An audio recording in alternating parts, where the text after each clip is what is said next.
मात नर्मदे हर गुरुजी। प्रणाम गुरुदेव, कोटि कोटि नमन। मात नर्मदे। बोलिए किसका प्रश्न?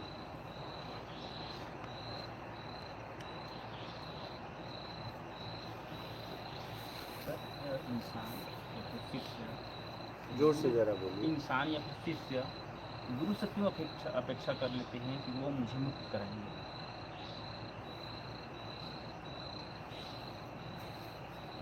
इस प्रकृति में दो तरह के लोग होते हैं, एक होते हैं सीखने वाला, एक होता है सिखाने वाला। सीखने वाले को शिष्य कहा जाता है और सिखाने वाले को गुरु कहा जाता है। सीखने वाला ही कभी सिखाने वाला बनता है, ठीक है। तो गुरु शब्द है, गुरु व्यक्ति विशेष नहीं है, गुरु स्थिति है। तो सिखाने वाले को गुरु कहते हैं। तो जब सीखना है तो सिखाने वाले को खोजना ही पड़ेगा ना, सीखोगे कैसे? और सीखना सिखाना जीवन है।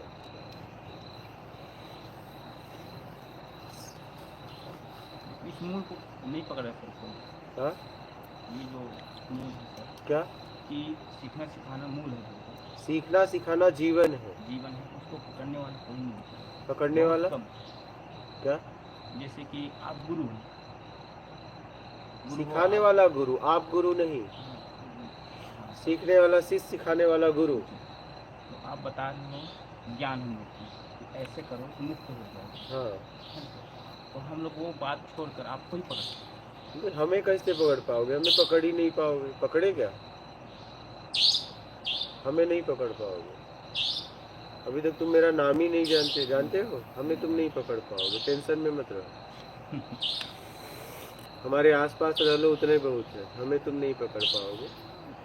गुरु है, आप उसे नहीं पकड़ सकते, व्यक्ति विशेष को नहीं पकड़ सकते। गुरु शब्द है, वो अपने पास रखेगा ही नहीं तुम अगर बदलोगे नहीं। क्या? अगर तुम बदलाव नहीं करोगे तो उसके आसपास तुम रह ही नहीं सकते, दिखोगे भी नहीं, भाग जाओगे। ये कह रहा हूँ सर, जैसे कि मुक्ति के लिए गुरु का शब्द को पकड़ना चाहिए, लेकिन अभी मुक्ति के लिए ईमानदारी पकड़ना चाहिए। ईमानदारी और सत्कर्म,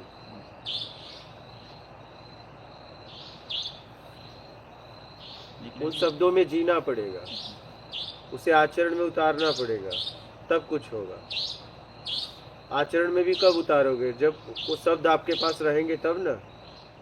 तो पहले आपको अनुसरण करना पड़ेगा। कोई ऐसा शरीर खोजना पड़ेगा, उस शरीर में रहने वाला मुक्त हो, तब आपको मुक्ति का मार्ग बताएगा।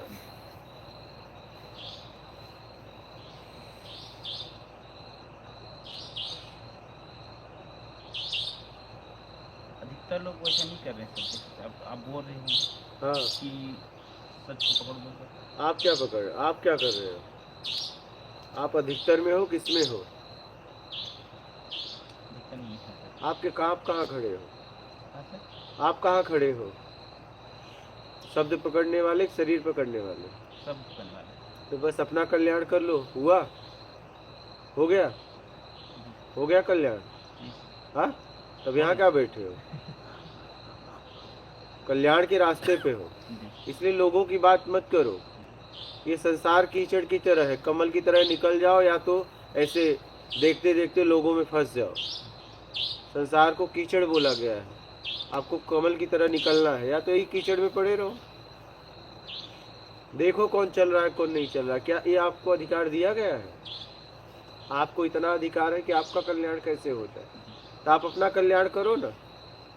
अधिकतर लोग क्या करते हैं, आपको क्या मतलब है? आपको ऐसा अधिकार मिला है क्या अधिकतर लोगों की बात करना? अधिकतर लोगों के लिए कुछ काम करो ना। अधिकतर लोग क्या कर रहे हैं, आपसे क्या मतलब है? आप उनके लिए क्या कर सकते हो ये बताओ? है कुछ करने को अभी? बस करने लायक बनो, बोलने की जरूरत नहीं है। आप क्या कर सकते हो वो देखो, आप क्या बोल सकते हो उसका कोई जीवन में मतलब नहीं है।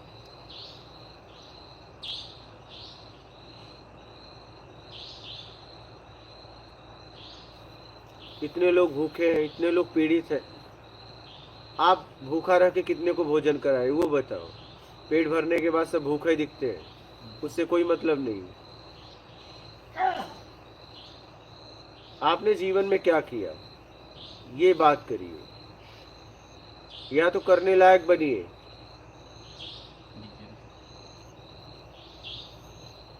अधिकतर लोग क्या कर रहे हैं वो छोड़ दो। अधिकतर लोगों के लिए आपने काम क्या किया वो बताओ।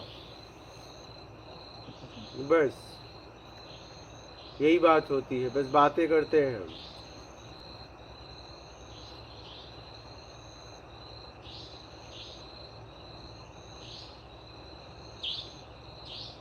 कोई अच्छा कोई बुरा, फिर तुम कौन? हाँ,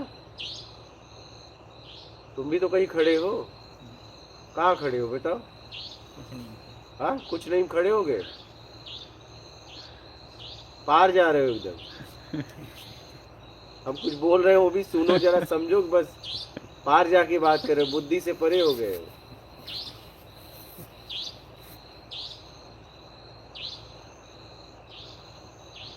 इसलिए कुछ कहने से पहले, कुछ करने से पहले उसको पूरी तरह समझ लो। समझने के बाद कार्य करो, समझने के बाद प्रश्न करो कि मैं क्या पूछ रहा हूँ, इसका प्रश्न से हमारा क्या होगा। पहले प्रश्न को समझो। अगर आप प्रश्न नहीं समझ पाए हो तो आपको उत्तर से कुछ नहीं होगा।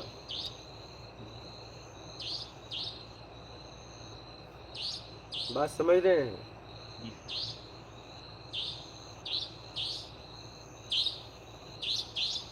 प्रश्न करने से पहले आप प्रश्न को समझो। 6-7 साल का बालक बोल दे मेरी शादी करा दो, चलो करा दिया जाए, फिर क्या करेगा? खेलेगा। हाँ, विवाह वाला कार्य का उसे पता ही नहीं है। तो वही हाल है, पूछना है। वहां से सुना, पूछ लिया, उसने भी सुना, विवाह विवाह विवाह, बोला मम्मी मेरी भी विवाह कराओ। ऐसा बच्चे बोलते भी हैं, गुड्डा गुड्डी का विवाह कराते कराते। अब मम्मी करा भी दे तो क्या करेंगे? हाँ, निप्पल से दूध पिएंगे और क्या करेंगे। इसलिए प्रश्न स्तर में पूछो। क्या सच में आप उस प्रश्न को समझ पाए हो जिस प्रश्न को पूछ रहे हो, कि बस ऐसे ही पूछना है?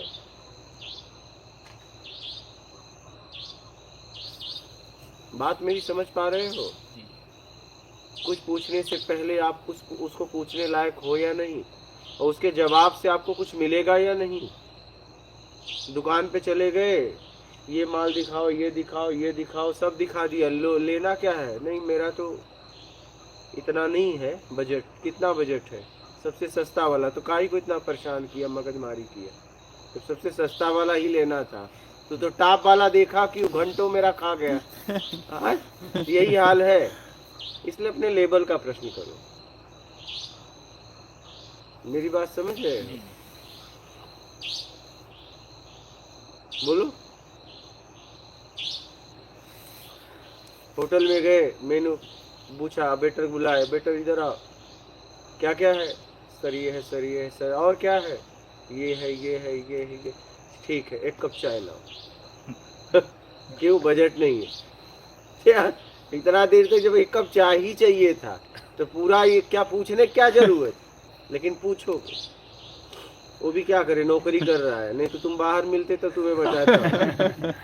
हाँ, अभी देखो, आप लोग भी फ्लाइट में गए होंगे तो देखो, बेमतलब का फालतू बस उसे देखने के लिए दबा के बजाते, और बेचारी आ जाती है, हाँ सर कुछ नहीं, कोई एक गिलास पानी लो, कोई मतलब नहीं है, उन्हें कोई प्यास व्यास नहीं है।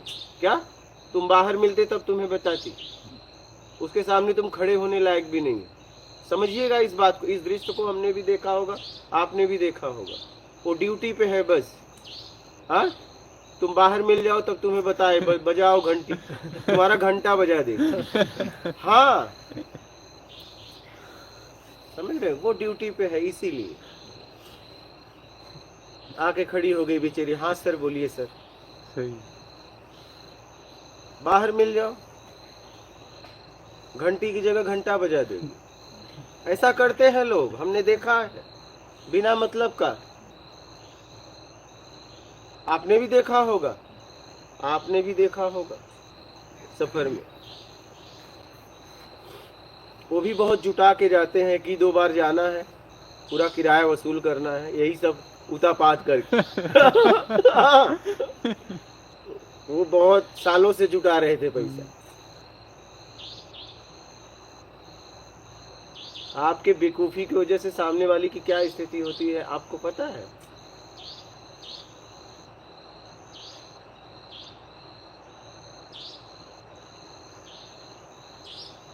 लेकिन नहीं, आपको बेवकूफी करनी है, मजा आता है, मजा आता है। बताओ ये पत्ता क्यों है? यहाँ पत्ता पूछने आए हो? ये पेड़ क्यों है? ये पेड़ में जीव आत्मा होता है कि नहीं? अब बताओ, 1000 किलोमीटर से पेड़ के बारे में पूछने आए। पेड़ के बारे में जानना था तो जाके कुछ पढ़ते इतिहास, अपने बारे में कुछ पूछिए ना। दूर से आते हैं, इन महापुरुष के बारे में आपका विचार क्या? अब बताइए, क्या भी हम उनसे मिले हैं? हम बहुत करेंगे, किताबों से बोलेंगे, कोई मतलब है? आप जाके उनकी किताब पढ़ लो, जीवनी पढ़ लो, जीवन चरित्र पढ़ लो, आपको मालूम पड़ जाएगा। लेकिन 1000 किलोमीटर 2000 किलोमीटर से आके उनके बारे में पूछ रहे हैं मुझसे। मैं क्या उनसे मिला हूँ? काश आप अपने बारे में पूछे होते कि आप किस तरह निकले, मुझे भी निकलने का मार्ग बताओ। आपका आत्मिक कल्याण हुआ, मेरा भी आत्मिक कल्याण हो जाए, उसके लिए मुझे मार्ग बताओ। मैं कैसे यात्रा करूं? प्रश्न पूछना है, प्रश्न को समझिए आप क्या पूछ रहे हैं। समझ रहे? बहुत जरूरी है बालक।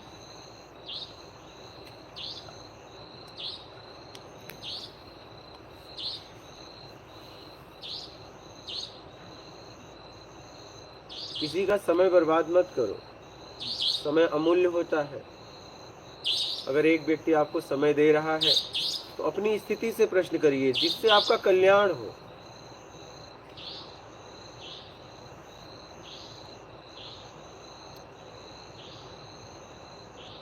समझ रहे हैं बात को? इसे गहराई से समझ लो।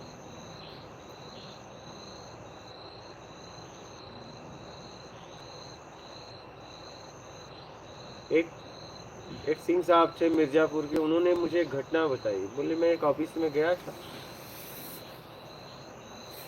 वो ऑफिसर बटन दबाया और बहुत जोर से बोला 1 गिलास पानी ला बेट चपरासी को। वो तुरंत दौड़ा गया, 1 गिलास पानी लाया। उसने ढक्कन उठाई, मतलब थोड़ा सा पानी। बोले क्या बताऊं, ऐसा हुआ न उठा के उसे पटक दूं। लेकिन क्या करें, कुछ बोल नहीं सकता था। पानी कितना पिया? बस मात्र, मतलब मुंह में लगाया रख दिया। वो प्यास नहीं थी, उसे टेंशन था कोई। क्या? वो गुस्सा उसने चपरासी पे उतार दिया पानी के बहाने। और ऐसा हम बहुत करते हैं, ऐसा हम बहुत करते हैं। हमारे ऊपर भी आके लोग गुस्सा उतारते हैं। हाँ, हमारे ऊपर भी उतारते हैं, तो हम भी उतार देते हैं, उनको नंगा करके भेज देते हैं। यहाँ से कई लोग नंगा होके चले गए। महागुरु आप, तुम उतारे तो हम भी उतारेंगे। तो कहते भी हैं कि आपको भी गुस्सा आता है? बोला हाँ, आपसे ज्यादा आता है। जब आप करेंगे तो हम क्या करेंगे? आप जिसके लिए आए थे वो करना चाहिए था ना। आप अगर मुझ पे गुस्सा करोगे तो मैं भी करूंगा। हम क्यों पीछे रहे? कम से कम यहाँ से धुलाई हो जाएगी तो आगे तो नहीं करोगे। धुलाई भी होना बहुत जरूरी है, नहीं आदमी अपनी आदत छोड़ता नहीं है। कम से कम पिटाई एक बार सही से हो जाए तो आगे कम से कम कमजोर को तो नहीं सताएगा। बहुत जरूरी है। पूछो अब क्या पूछना है। फिलहाल खत्म। पूछिए, प्रश्न पूछिए। आप जितने प्रश्न पूछेंगे मेरा काम है उत्तर देना, लेकिन आपको भी प्रश्न समझ में आना चाहिए। हम पूछे तो आपको क्या बोल रहे हो आपको खुद नहीं पता, बस बोल दिए झटके में आके। बात समझ रहे हो? क्योंकि आपने योग्यता से ज्यादा ही प्रश्न कर दिया।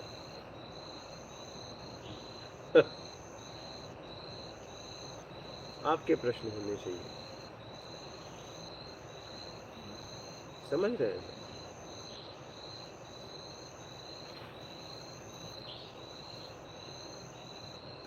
आप खोजिए आपके प्रश्न क्या है।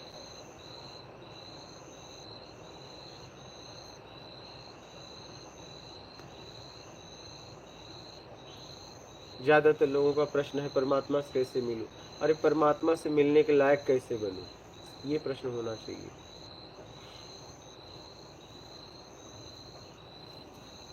आप नहीं उससे मिल सकते, वो आपसे मिल सकता है। जब आप उस लायक होंगे तो उसके लिए सीधी सी बात है पवित्रता। आप जब अपने आप को पूरी तरह पवित्र कर लेंगे तो उससे मिलना होगा। ये सबको पता है, घुमा फिरा कर इतिहास में फिर भी कहते हैं नहीं, सीधा परमात्मा से मिलना है। उससे आप नहीं मिल सकते, वो आपसे मिल सकता है।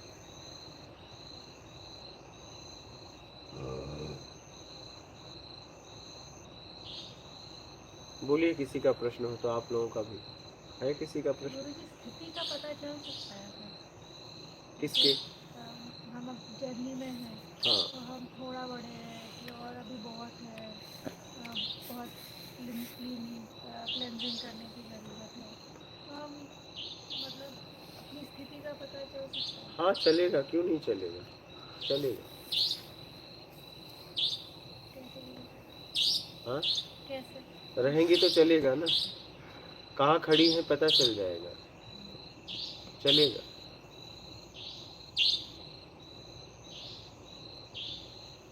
अपनी स्थिति का पता चल जाएगा, वहीं से तो यात्रा शुरुआत होती है। अभी तो स्थिति का ही भ्रम है। यहाँ लोग आते हैं कि एक महागुरु कहते हैं कुछ नहीं चाहिए, बस मैं पीछे जाऊंगा ही नहीं। दूसरे तीसरे दिन बोलते हैं मैं जा रहा हूँ। क्यों जा रहे हो भाई, क्या कमी हुई यहाँ? बोले चाहिए कुछ कमी है। पहले दिन आए तो बोले कुछ नहीं चाहिए, कुछ नहीं चाहिए।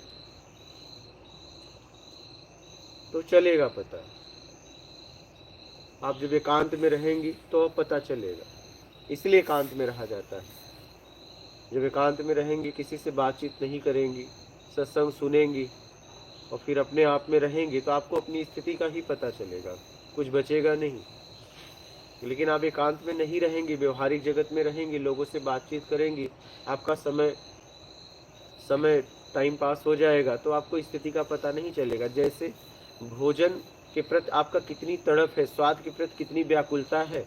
आप एक काम करिए, उपवास रख के देख लीजिए, आपको पता चल जाएगा भोजन के प्रति कितनी आपकी आसक्ति है, कितनी तड़प है। अच्छा ठीक है, अब स्वाद के बारे में पता चलना है तो आप बिना स्वाद वाला भोजन करिए 1-2 हफ्ते, 1 महीने, देखिए आपका कितना स्वाद के प्रति आकर्षण है, आपको पता चल जाएगा। मतलब आपको ये सब अपनाने पड़ेंगे। पेट भर खा के, बढ़िया से पकवान खा के आपको पता नहीं चलेगा कि आपका स्वाद के प्रति कितना आकर्षण है, नहीं पता चलेगा। नहीं, अपने लोगों के साथ रहते हुए आपको कभी नहीं पता चलेगा कि कितना मोह बंधन आसक्ति है। आप उनसे जब दूर होंगी, ठीक है, और आपका उनसे कोई कांटेक्ट नहीं रहेगा, तब आपको पता चलेगा कि कितना बंधन है आपका। ये आपको दूर जाने पे पता चलेगा, पास रहने पे नहीं पता चलेगा। इसलिए एकांत जीवन में सबसे जरूरी है साधक के लिए। इसीलिए हमने यहाँ ऐसी व्यवस्था की है। अभी कल ही गुजरात से एक फ़ोन आया, इस पे बहुत इमरजेंसी है, बात करना है। वो लोग थे, आज वो चले गए। तो मैं बोला, कल ही आया था फ़ोन ना, बोले हमें बात करना है। हम कहे कोई इमरजेंसी नहीं है, मुझे मालूम है। बोले नहीं इमरजेंसी है, क्योंकि इमरजेंसी लिखा है, बोला है। हम कहे वो लिख दिया, कोई इमरजेंसी नहीं है। नहीं मानी। हम कहा 2 मिनट का तुम्हें समय देते हैं, इमरजेंसी का पता करो। उसकी औरत ने फ़ोन किया, बेटे ने कहा मम्मी तार जल गया है। यही इमरजेंसी थी क्या? वो भी पड़ोसी का, उसका नहीं। ठीक है, बस यही इमरजेंसी थी। ये इमरजेंसियां हैं। तो एकांतवास रहना बहुत जरूरी है। और कोई व्यवहारिक एक शब्द बातें नहीं, तभी एकांतवास का मतलब है। भोग भोजन के प्रति कितना आकर्षण है, जब आप उससे दूर रहेंगी तब आपको पता चलेगा। तो आप कम भोजन लीजिए, तब पता चलेगा कि भोजन के प्रति कितना आकर्षण है। जितनी जरूरत है तो उसमें जियो, बिना स्वाद वाला भोजन करो, तब पता चलेगा स्वाद के प्रति कितना आकर्षण है, तभी पता चलेगा। इसलिए एकांत जरूरी है। एकांत में ही आपको आपके बारे में पता चलेगा कि आपकी स्थिति क्या है। एकांत का मतलब जरूरत में बोलना, जरूरत में करना, और अपने लोगों से दूर। क्या? हाँ, अपने लोग पास में न रहे, अपने लोगों से दूर। तब आपको पता चलेगा कि आपका अटैचमेंट, आपका लगाव, स्नेह, प्यार उनसे कितना है, कितना बंधन है, कितनी उनकी याद आती है। ये दूर रहने पे पता चलेगा। पास में है तो क्या उसकी याद आएगी? पास में है तो क्या याद आएगी? नहीं याद आती है, पता ही नहीं चलेगा। इसलिए एकांतवास बहुत जरूरी है। एकांतवास और तप। क्या? तप। तप बहुत जरूरी है। अल्पाहार भोजन, जितने में जी सके उतना भोजन, स्वाद न भरा भोजन बहुत जरूरी है। और क्या क्या आता है गुरुजी तप में? ये वीडियो में भी मैंने सुना था कि उपवास के बारे में, और तप में और क्या क्या चीज़? वही, मैं जितने में जी सको उतना भोजन, कम से कम जितने में जी सको। ठीक है, शरीर का स्वास्थ्य का ख्याल रखते हुए, क्योंकि शरीर साधन है उस परम साधन तक पहुंचने के लिए। इसको उतना ही देना है जितने में चल सके। ठीक है, क्योंकि अब आप अपने आप को समझने के लिए चली हैं। ठीक है, जब हम बाहर का कार्य करते हैं तो हमें शरीर में ताकत चाहिए। ठीक है, अब हमें अपने आप को समझना है तो हमें बस उतना भोजन चाहिए जितने में हम जी सके, क्योंकि हमें मेहनत तो करना नहीं है। तो सबसे जरूरी है भोजन को कम करो, स्वाद न भरा भोजन करो, वार्तालाप कम कर दो, अपने काम की बातें करो, दूसरे को देख के कोई स्माइल वगैरह कुछ मत दो, कुछ नहीं। पांचों इंद्रियों से कोई प्रतिक्रिया नहीं दो किसी को भी, न राग में न द्वेष में, आपसे मतलब ही नहीं। इसलिए कि आप अपने आप को समझना है। अगर आप स्माइल भी दे दी तो गई, क्या राग हो जाएगा ना उससे। दूसरे दिन नहीं देंगी तो वो फिर द्वेष मान लेगा, कल हंसी थी आज नहीं हंसी।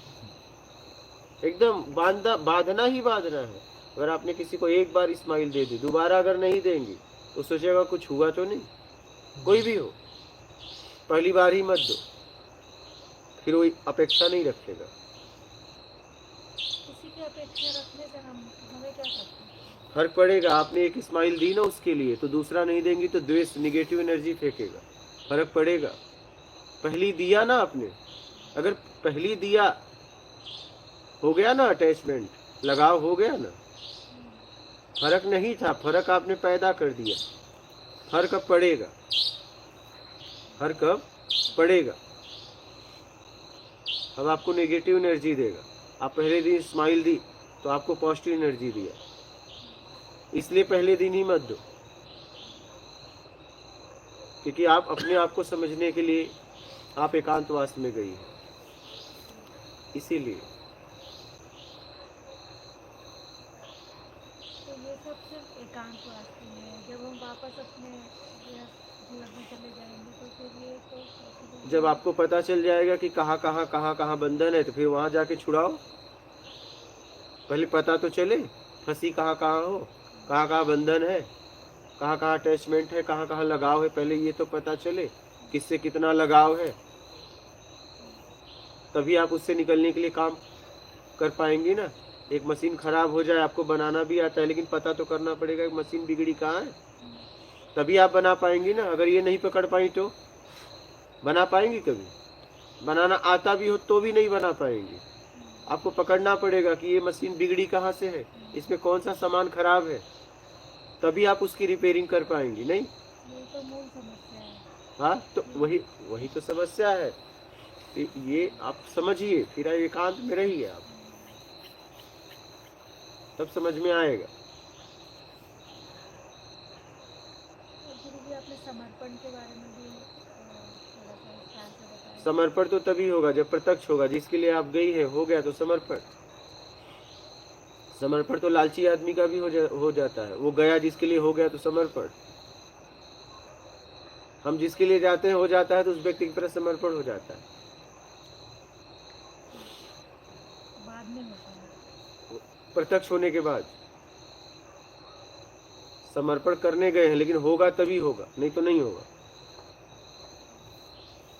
हम गए थे कुछ पाने, नहीं मिलेगा तो नहीं होगा। समर्पण तब होता है जब प्रत्यक्ष हो जाता है, नहीं तो नहीं होगा। समर्पण आपके बस में नहीं।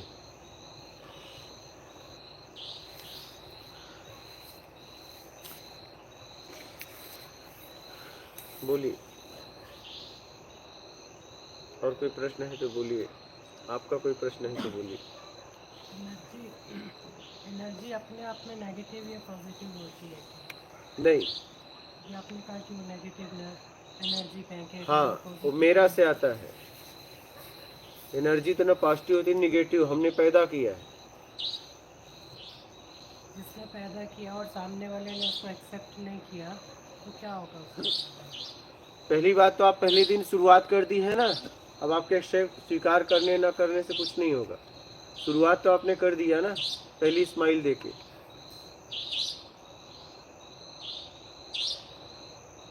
लेन देन तो कर लिया ना एक बार। अगर आप पहली बार नहीं की होती तो फिर कोई फर्क नहीं पड़ता। पहली बार आपने स्वीकार कर लिया ना, दे लिया और ले लिया ना, उसमें आप, उसने स्माइल किया, आपने किया, उसने किया, हो गया ना, लेन देन हो गया। स्वीकार कर लिया ना आपने। लेकिन आपने ये कहा कि आपने भी किया और उसने भी किया तब हुआ। हाँ, तभी लेकिन होगा। सेकंड टाइम में उसने किया, दूसरे वाले ने नहीं, उसको कुछ भी इग्नोर किया तो फिर क्या? हाँ, तो उसकी निगेटिव, जितने इग्नोर किया तो जब वो सामने वाला फिर निगेटिव एनर्जी देगा और वो आपको मिलेगा ही मिलेगा। मैंने उसने नेगेटिव दिया बट उसने एक्सेप्ट नहीं किया। नहीं, अब किसी ने गाली दी, दूसरे ने अब accept उसके नहीं बस की में तो नहीं गाली है। लगेगी क्या? अब उसके बस में नहीं है, अब उसके बस में नहीं है। किसी ने गाली दी, सामने वाले ने रिएक्ट नहीं किया तो उसको गाली लगेगी। देखिए, तो लेन देन होगा। सुनिए, पहले उसने अच्छा बोला था, उसने स्वीकार किया था, अब वो गाली भी लगेगी।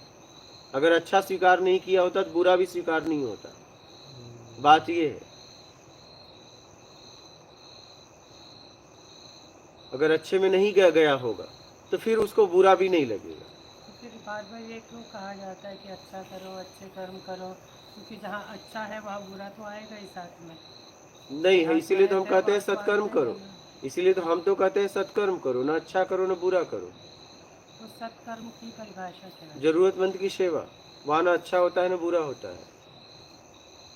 हम अच्छे बुरे के लिए बोलते ही नहीं, इसलिए हमने कहा सत्कर्म करो। क्योंकि आम आदमी ये समझता है ना कि सत्कर्म माने अच्छे कर्म। नहीं, नहीं, जिनसे पुण्य मिलते हैं, पुण्य मिलेंगे तो स्वर्ग में नहीं, नहीं, जाएंगे। पुण्य भी नहीं उसको मिलेगा, सत्कर्म कहा उससे जाता पुण्य है। भी नहीं मिलेगा। नहीं, क्योंकि उसको सत्कर्म, उससे सात्विक एनर्जी मिलती है, उससे पॉजिटिव नेगेटिव दोनों एनर्जी नहीं मिलते, उससे सात्विक एनर्जी मिलती है सत्कर्म से। उसमें पाप पुण्य दोनों नहीं होता है। क्योंकि ये क्लैरिटी होना बहुत जरूरी है, क्योंकि शास्त्रों में तो सत्कर्म की परिभाषा यही है, नहीं, अच्छे कर्म करो, पुण्य कर्म करो, नहीं। फिर पुण्य कर्म का फल अच्छे और बुरे कर्म दोनों बंधन है। तो आपका सत्कर्म का मतलब है जो अच्छे बुरे से ऊपर उठा है। हाँ, जरूरतमंद की सेवा वो सत्कर्म होता है। सत्कर्म फल की तरह होता है।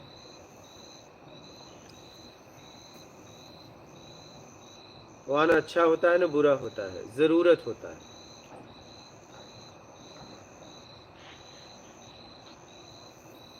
और उस एनर्जी से आपको आत्मिक कल्याण करने में आपको सहायता मिलती है। हाँ, पता भी चलता है, उस एनर्जी जब मिलती है तो आपको पता भी चलता है। एक सुकून, मतलब वो अलग ही होता है। और आपने किया होगा तो आप मतलब करते ही हैं, पता भी चलता है, एहसास भी होता है। अच्छा बुरा करने पे भी अलग एहसास होता है, उसका एक दायरा होता है, लिमिट होता है, ये अनलिमिटेड होता है। अच्छे बुरे में आदमी एक मुंह से आशीर्वाद या श्राप देता है, सत्कर्म से रोम रोम से, उसके अंदर से रोम रोम से आशीर्वाद निकलता है। मतलब आप गणना नहीं कर सकते, वो भी नहीं बता सकता। तो सत्कर्म करने से आपको आत्मिक कल्याण करने में आपको बल मिलता है, सहायता मिलता है। इसलिए हम कहते हैं सत्कर्म करो। अच्छे बुरे कर्म दोनों बंधन है, ये आपको बांधते हैं। पुण्य का फल भी लेना पड़ेगा। बंधन के कारण। बंधन है, जब आप सत्कर्म बोलते हैं तो उसका मतलब ये है कि पाप पुण्य दोनों से परे। बिना किसी अपेक्षा के, बिना किसी आशा के। अगर आशा इच्छा है, अपेक्षा है, तो वहाँ सत्कर्म है ही नहीं है, फिर हो ही नहीं सकता।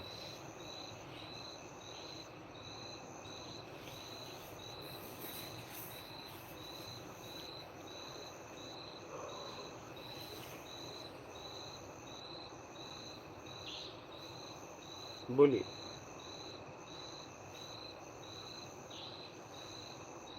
फिर ये लेके आते हैं बहुत सारे पूर्व जन्मों से, और फिर उसका आ,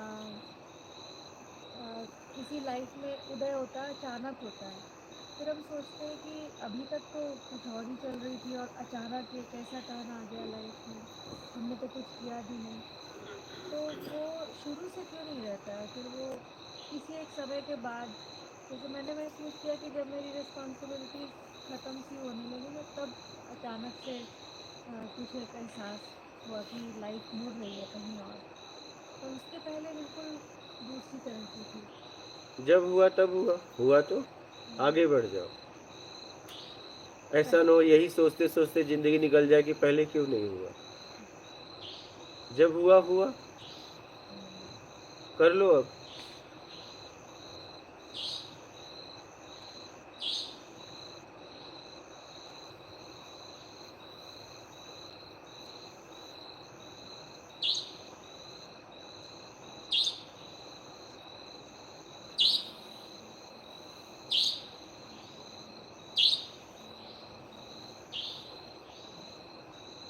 अब कर लो, समझ भी है, समय भी है।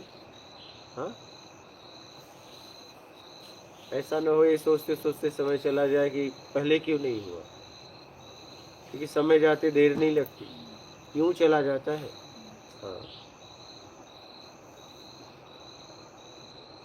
कभी समझ है तो समय नहीं, समय है तो समझ नहीं, दोनों अगर मिल गया तो उसका उपयोग कर लो। नहीं तो ऐसा न हो बाद में पछताना पड़ा, काश कर लिया होता, समय यूं गंवा दिया।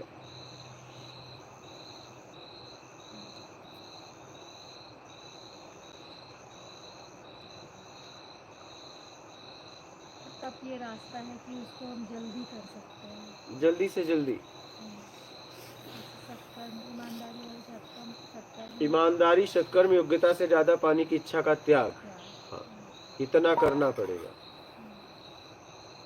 आत्मिक कल्याण के लिए। और आप कहीं से भी जाइए, आपको आना यहीं पड़ेगा, आना आपको यहीं पड़ेगा, चाहे जब भी आओ,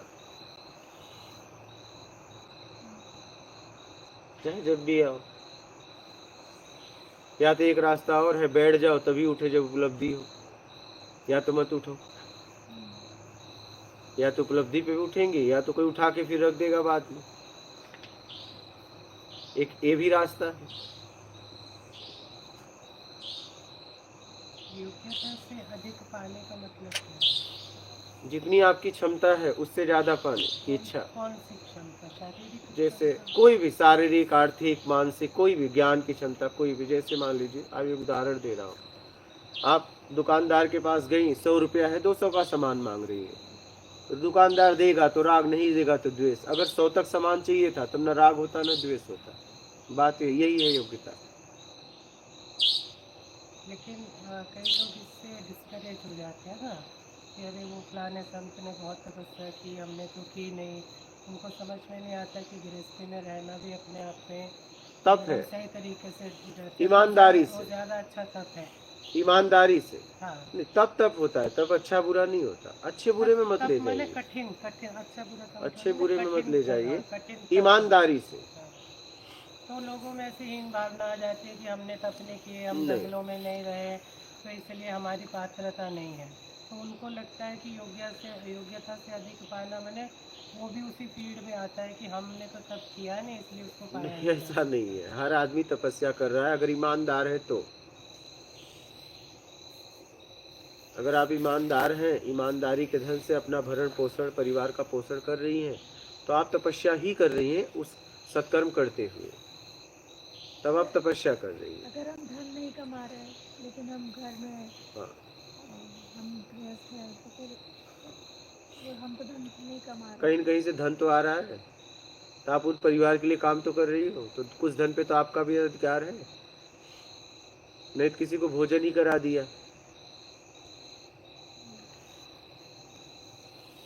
आध्यात्मिक क्षेत्र में अपने आप को अपात्र मानना, ये भी तो एक बड़ी बाधा है ना। एकदम बेवकूफी है। बार बार ये रियलाइज करवाया जाता है कि नहीं तुम अभी अपात्र हो, नहीं तुम्हें ये करना पड़ेगा, तुम्हें वो करना पड़ेगा, तब जाके मैं तो पात्रता होगी।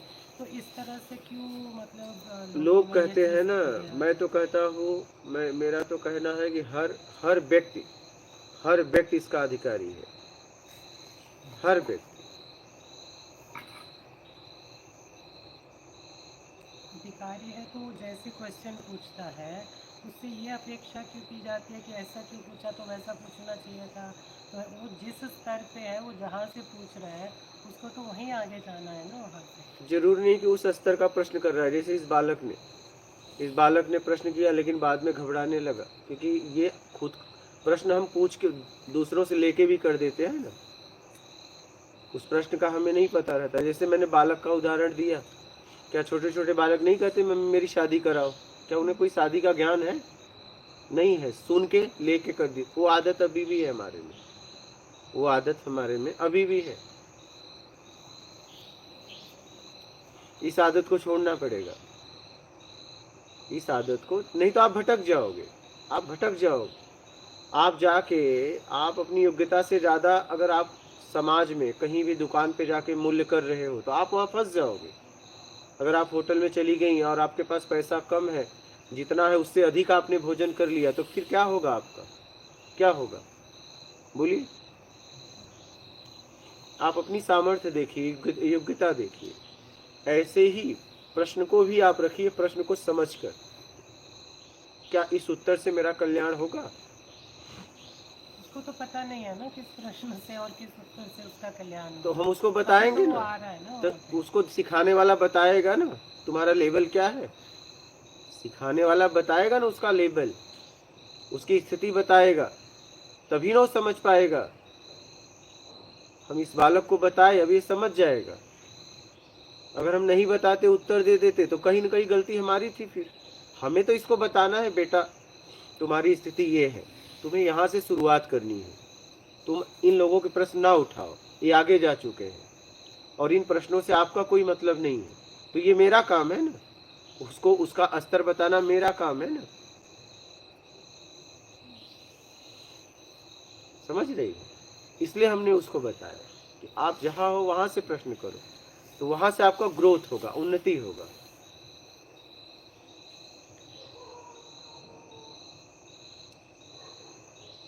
अगर आपको दे भी दिया जाए उत्तर, तो उस उत्तर से आपका कुछ नहीं होने वाला है। योग्यता से ज्यादा जब भी किसी को कुछ मिला है तो उसने अपना पतन ही किया है इतिहास में। इतिहास उठा लो,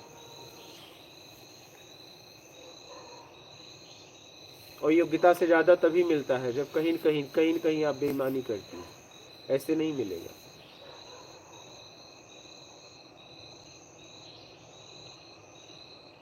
कितनी योग्यता है कैसे पता चलेगा? पता है, सब पता है। अभी आपको बोला जाए इनसे कुश्ती लड़ो, तो आपको पता चल जाएगा आपके शरीर की योग्यता। नहीं समझे? ज्ञान के बारे में जानना है तो आप किसी ज्ञानी के पास बैठिए। धन के बारे में जानना है आपकी योग्यता, तो जाइए सामान को खरीदिए, पता चल जाएगा। पता चल जाता है योग्यता सबको, यहाँ तक पशु पक्षी को पता है। चूहा अन्य कीड़ों को खाता है, बिल्ली से भागता है, बिल्ली कुत्ते से भागती है, कुत्ता चीता से भागता है। नहीं, सबको पता। तो इनबिल्ट है ना, वो परमात्मा, उनके पास तो कोई ऑप्शन अरे तो अपने पास उनको सब ऐसे करके दिया नहीं, है। योग्यता का तो पता है ना। चूहा बिल्ली का शिकार क्यों नहीं करता? हाँ, वो इसीलिए क्योंकि उनमें इनबिल्ट है ना, जब उनको तो बाय बर्थ। लेकिन पता तो है, हाँ। पता तो है कि हम इसका शिकार नहीं कर सकते, इतनी क्षमता मालूम है ना। लेकिन मुंबई में चले जाओ, बिल्लियां कुत्ते को दौड़ा लेती हैं। क्या? हाँ, बिल्लियां कुत्ते को दौड़ा लेती है। हाँ, नहीं, मुंबई में कुत्तों से बिल्लियां नहीं डरती। मैं आपको बताऊं, चूहे, ट्रेन के पटरी पे जो चूहे होते हैं, इतने बड़े बड़े, वो बिल्लियों से लड़ जाते हैं। सबको अपनी अपनी योग्यता मालूम है, हमने देखा है जीव जंतुओं को। देखिए छोटी, अभी मैं यहाँ की बात बता रहा हूँ, यहाँ दाना डालता हूँ, गिलहरी आती है, गौरैया को भगा देती है, ठीक है। चरखी चिड़िया आती है उससे बड़ी, गिलहरियों को मार के भगा देती है। अब बताइए, चिड़िया होगी, ये चिड़िया होगी। ये दृश्य मैं यही देखता हूँ। सबको अपनी योग्यता का पता है, सबको। अब पता नहीं है तो फिर वो पागल है, अबोध है, मंदबुद्धि है, तो उसका कुछ किया भी नहीं जा सकता, उसका कुछ किया भी नहीं जा सकता।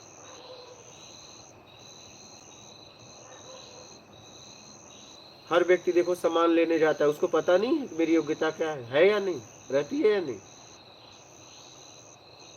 सबको पता है, यही तो बात है। और हम योग्यता से ज्यादा पाने में ही परेशान हैं, क्योंकि जितनी हमारी योग्यता है उतना तो एकदम सरलता से मिल जाएगा। दुकान में तो ऐसा होता है ना कि पैसे से उसको पता चल जाता है, लेकिन आध्यात्मिकता में क्या है कि हर संत जो है वो दूसरे के बारे में बोलेंगे कि वो ठीक नहीं है, ये जो नहीं, बोल रहे संत हैं की वो ठीक परिभाषा है। फिर आप नहीं समझी और है। फिर मतलब अलग अलग तरह का ज्ञान ले लेके लोग इतना कंफ्यूज हो जाते हैं। मैं वही तो कह रहा हूँ, संत की परिभाषा आपने नहीं समझी है। संत राग द्वेष से परे होता है, निंदा बड़ाई से परे होता है। वो संत कभी ऐसे बोल ही नहीं सकता कि उनका ज्ञान अच्छा है, उनका ज्ञान। संत ये बोल ही नहीं सकता, उसके मुंह से निकलेगा ही नहीं। ज्ञान ज्ञान होता है, ज्ञान किसी व्यक्ति विशेष का होता नहीं, ज्ञान अच्छा बुरा होता ही नहीं। संत ऐसा बोल ही नहीं सकता, संत ऐसा नहीं बोल सकता कि उनका ज्ञान अच्छा है, उनका ज्ञान बुरा है, मेरा ज्ञान अच्छा है। संत कहता है जहां से भी हो अपना कल्याण कर लो। साधु एक भेष है, संत एक स्थिति है। शादी करने से कोई माँ बाप नहीं बन जाएगा, माँ बाप के लिए बच्चे चाहिए, तो संत के लिए ज्ञान चाहिए। स से साधु, धूल से धूल। जिसने साधना करके अपने धूल को साफ कर लिया वो साधु से संत हो गया। साधु कोई व्यक्ति विशेष, कोई भेष भी नहीं है। साधना करके जो अपनी सफाई कर रहा है वो साधु है। सफाई कर लिया, स्थिति में हो गया और संत हो गया। संत ऐसा कभी बोल ही नहीं सकता, असंभव। उसको क्या जरूरत है, वो बस बोलता है, वो किसी के बारे में नहीं बोलता, वो बस बोलता है। आप समझ लिए तो समझ लिए, ना समझो वो भी आपको दबाव नहीं देगा। क्या आप समझे तो भी ठीक, नहीं समझे तो भी ठीक, आप जानो, आपका काम जाने।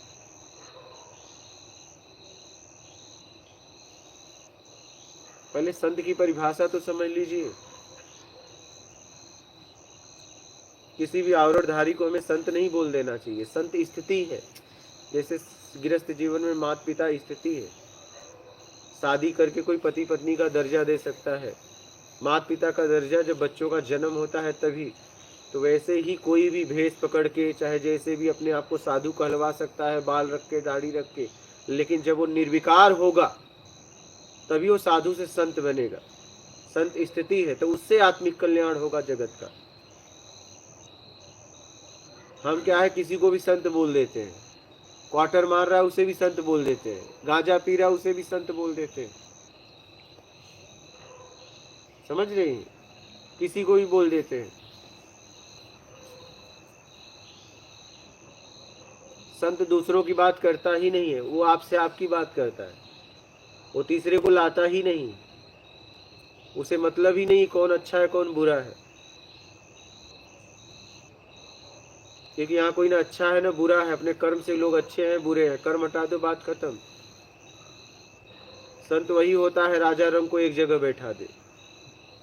जैसे आपने कहा कि इससे पहले ऐसा ज्ञान दिया ही नहीं गया, प्रत्यक्ष ज्ञान ही हाँ अभी बोला दिया तो, जा रहा हाँ है। तो बोला तो, लेकिन वो ज्ञान तो वही है, नहीं, मतलब केवल शब्दों का हेतु प्रत्यक्ष नहीं है, प्रत्यक्ष नहीं है ना, है तो बताओ। सत्य तो एक ही है, उसको सत्य, शब्दावली अलग अलग यूज करते हैं ना लोग, सत्य ताकि सत्य एक है, लेकिन अभी सत्य में नहीं है ना, तो सत्य की बात ही ना की जाए।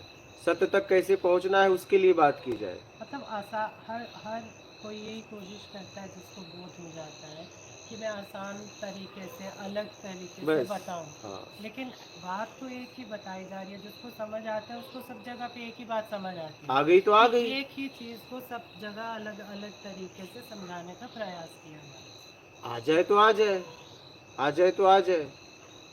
लेकिन ऐसे बोलते हैं ना संत कि भाई ये मैं किसी एक की बात नहीं कर रही हूँ, जहाँ पर भी ज्ञान दिया जाता है तरीके सबके अपने अलग अलग हैं, शब्दावली अलग मतलब अलग एक है। ही है।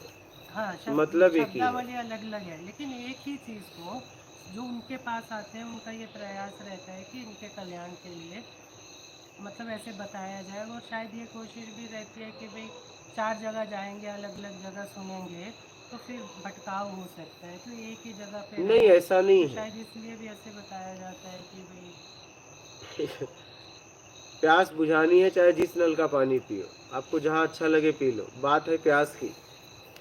अगर ये डर है कोई कह रहा है नहीं वहां मत जाना मेरा सुनना, तो कहीं न कहीं फिर उसके अंदर कोई कमी है। मैं तो कह रहा हूँ आप अपना आत्मिक कल्याण कर ले चाहे जहाँ भी जाए।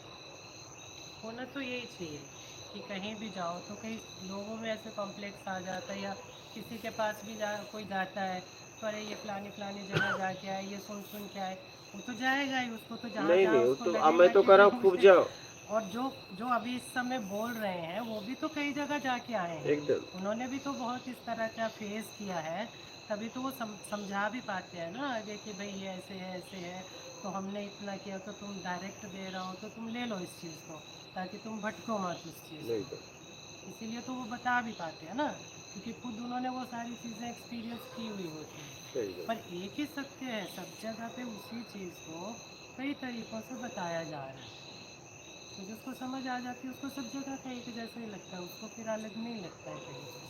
नहीं तो जैसे भी समझो समझ लो। बात ये है समझ कैसे आप लेती है, चाहे जहाँ से भी आपका कल्याण करना है कैसे कर लेती है वो आपको पता होना चाहिए। मैं तो कहता हूँ कोई मिले या ना मिले प्रकृति आखिरी गुरु है। क्या आप सीखने के लिए तैयार हैं? तैयार हैं तो आपको मिल जाएगा। गुरु तो वही है एक्चुअली, फाइनली जो बोध होता है वो तो आपके भीतर से ही होता है ना, गुरु तो बाहर से आपको मदद करता है, बस छुड़ाने आपके में, भीतर से ही बोध होगा होने में ना। नहीं, हाँ, बोध वही होने मैं में बोल नहीं, रही हूँ कि बोध तो छुड़ाने अंदर से ही में। होगा। हाँ, छुड़ाने में। क्योंकि स्व का बोध स्व ही कर सकता है, बाहर से कोई कर ही नहीं सकता ना उस चीज़ को। एकदम। गुरु कैसे मदद करते हैं छुड़ाने में, मार्ग बताते हैं? आपको मार्ग बताते हैं, और आप अगर उनके मार्ग पे चलते हो तो आपको आंतरिक मदद भी होती है, वो पता चलता है, वो पता चलता है।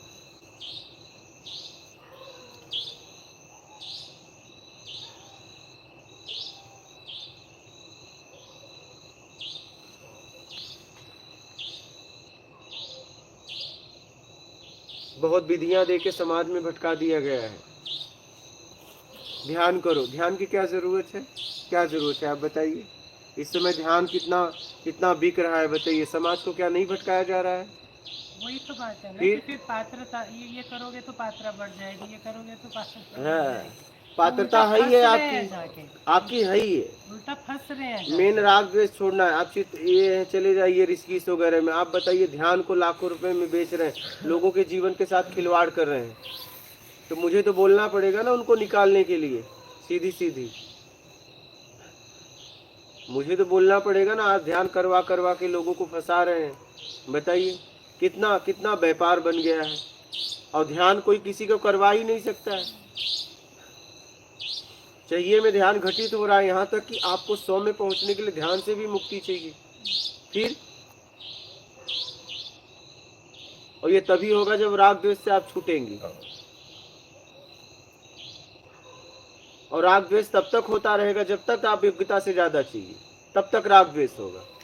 मिल गया तो राग, नहीं मिला तो द्वेष। कितना सरल ज्ञान है। योग्यता से ज्यादा पाने की इच्छा का त्याग कर दो, न राग होगा न द्वेष। पिछला सत्कर्म के द्वारा खत्म होगा। कितना सरल है। क्या जरूरत है? तो हमें ये ठीक नहीं लगा कि आप कुछ पैसों के लिए आत्माओं को भटका रहे हो। वही मैं भी बोल रहा हूँ, वो अच्छा नहीं लगता जब ऐसे हम फिर देखते हैं तो ये बहुत कितने खराब लगता है। कितने भाव से आते हैं, कितने भाव से, 1000-2000 किलोमीटर से। वो देखो कितना बाहर से आए, क्या उम्मीद लेके आए हैं। और आप उन्हें क्या करते हो? आप ऐसे लोगों को जा जाके ध्यान बेच रहे हो जो बेचा खरीदा ही नहीं जा सकता। आप बताइए अध्यात्म बेचा खरीदा जा सकता है? लेकिन आज बाजार में सबसे बड़ी बाजार लग गया है अध्यात्म का। क्या आपको ठीक लगता है ये बाजार? बिल्कुल नहीं लगता है। फिर? मुझे वही तो बात है। बताइए, आत्मा को बेच दिया बस नाम शोहरत पैसे के लिए, बस यही। और कोई बिजनेस व्यापार नहीं था क्या आपके पास? तो हमें ये ठीक नहीं लगा, इसीलिए हमने प्रत्यक्ष मार्ग ढूंढा। और ये सीधा सीधा साफ साफ मार्ग है, इसमें किसी पे भरोसा करने की जरूरत नहीं, यहां तक मुझ पे भी नहीं।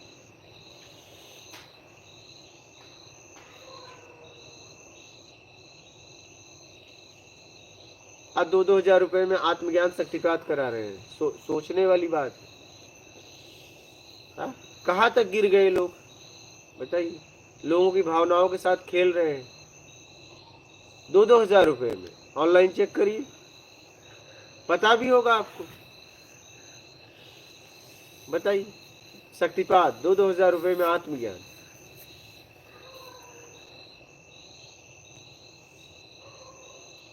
सर्टिफिकेट के साथ। बताइए फिर। तो ठीक नहीं लगता है। 50-50, 100-100 रुपये में तो गुरुजी भगवान को नाम भी करो। अच्छा नहीं लगता है कि बस कम कम इसको तो छोड़ दिए होते। बहुत सारे काम थे समाज में। शक्तिपात गुरु जी क्या होता है और उसकी अध्यात्म में क्या जगह है और क्या उससे मतलब प्रोग्रेस आपकी कुछ? शक्तिपात जब आपको कुछ नहीं चाहिए तो ऑटोमेटिक होता है, अपने आप होता है। जैसे बोला जाता है रामकृष्ण परमहंस ने स्वामी विवेकानंद पे कराया था, किया था अपने शरीर को स्पर्श करके, लेकिन और शिष्यों पे क्यों नहीं किया? उनमें तो संभाव समदृष्टि थी ना, स्वामी विवेकानंद की योग्यता थी और सबकी नहीं थी। नहीं, सब पे कर देते, उनको क्या था? पूरी दुनिया की अगर योग्यता होती तो पूरी दुनिया पे कर देते। आपने बिल्कुल सही कहा कि शक्तिपात जो है अपने आप भीतर से होता है। एकदम। जब कुछ नहीं चाहिए वाली स्थिति होती है, और शक्तिपात में भी जो क्रियाएं होती हैं वो यही भाव जो है वो दृढ़ करती हैं कि सब अपने आप हो रहा है। जैसे ये क्रियाएं हो रही हैं, ऐसे ही दिन में सुबह से लेकर 24 घंटे जो हो रहा है वो भी एक शक्ति कर रही है। उस शक्ति को आप जो है वो सेल्फ बोल दीजिए, उसको आत्मा बोल दीजिए, परमात्मा बोल दीजिए, कोई भी ब्रह्म नाम दे बोल दीजिए। अल्टीमेटली तो ये सारे शब्दों को खत्म होना पड़ेगा उस अनुभूति के लिए। जब तक हम शब्दों के पीछे पड़े हुए हैं तब तक वो अनुभूति हो ही नहीं पाएगी। हम कल्पना में ही हैं, हम आनंद परमानंद में ही फंसे हुए हैं। जब तक चाहिए तब तक आप शब्दों के पीछे ही पड़ी रहेंगी, सीधी सी बात है। तो इसलिए तो मैं कहता हूँ कुछ नहीं चाहिए मैं आ जाओ, बात ही खत्म करो। वो सारे एक्सपीरियंस हुए हैं सर स्वामी जी लाइफ में। शक्तिपात का एक्सपीरियंस भी हुआ है, अपने आप से हुआ है, सब कुछ घटता हुआ देखा है।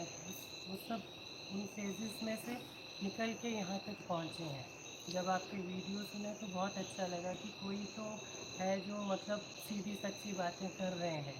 तो मन में एक इच्छा हुई कि एक बार जाया जाए, उनसे दर्शन किया जाए, मिला जाए, भेंट की जाए। क्योंकि अभी हम किसी के पास जाते हैं तो सामने वाले को यही लगता है कि ये गृहस्थ है।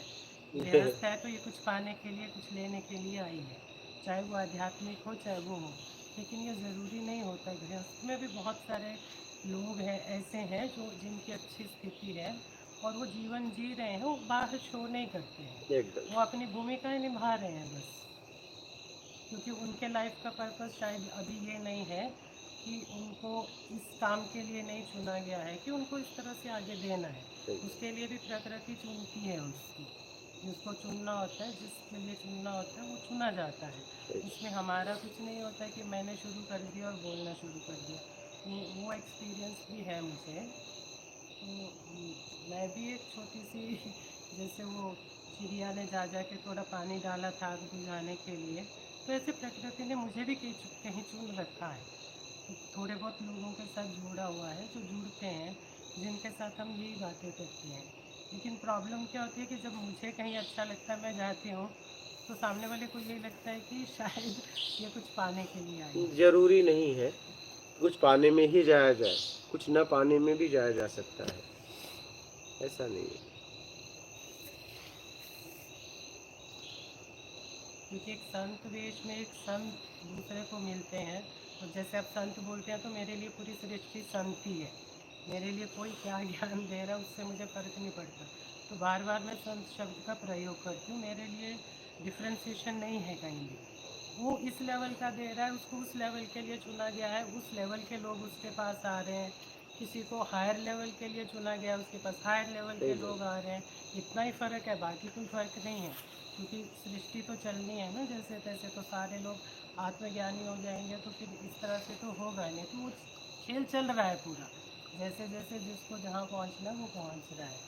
तो उस वेश में जब लोग आपस में मिलते हैं तो वो चीज़ जो है सामने वाले के दिमाग में नहीं आती है कि ये मेरे पास क्यों आया। लेकिन जब हमारे जैसी वेशभूषा में कोई जाता है तो और कोई क्वेश्चन भी करते हैं या चर्चा भी करते हैं तो उनको लगता है कि अरे ये तो अभी गृहस्थ में है, अभी तो इसको बहुत कुछ पाना होगा। तो सामने वाले के रिएक्शंस भी वैसे ही आने शुरू हो जाते हैं। तो यही कारण है कि मैं जाती नहीं हूँ ज़्यादा कहीं भी। लेकिन आपका सुना और ये लोग भी आ रहे थे तो मुझे लगा कि एक बार जाना चाहिए। ये होंगे कुछ प्रारब्ध बचे हुए भी होंगे कुछ पूर्व जन्मों के, तो ऐसे आने जाने से खत्म होते हैं। जहाँ जहाँ मिलना है, जहाँ जहाँ जाना है, मैं तरह तरह के लेके जाती हूँ वहाँ।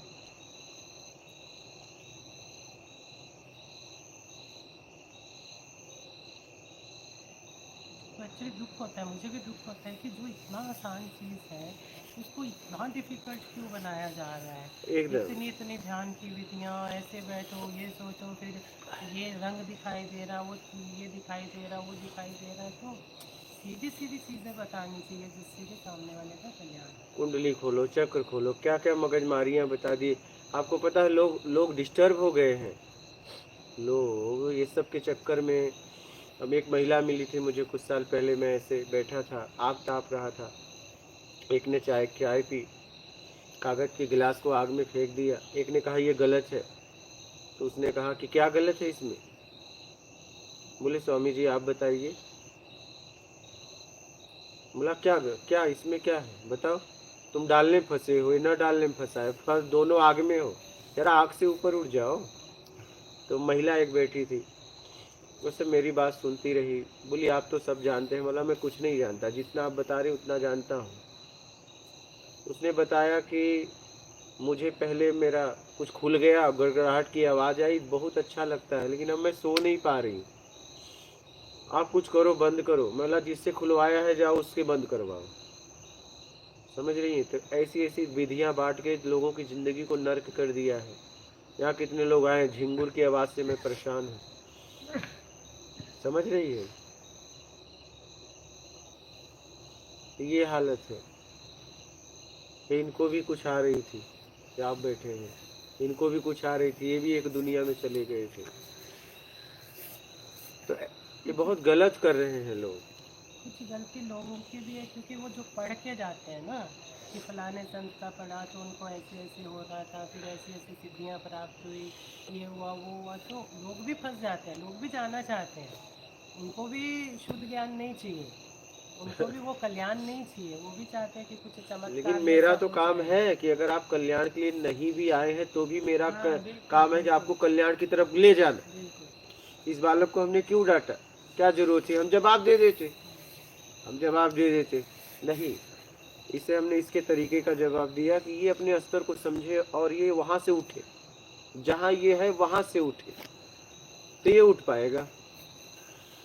नहीं तो हम भी इसका जवाब दे देते, चुप रहते। नहीं, इसका स्तर बता के इसे जवाब देना ठीक लगा। इससे ये उठेगा, इसका कल्याण होगा।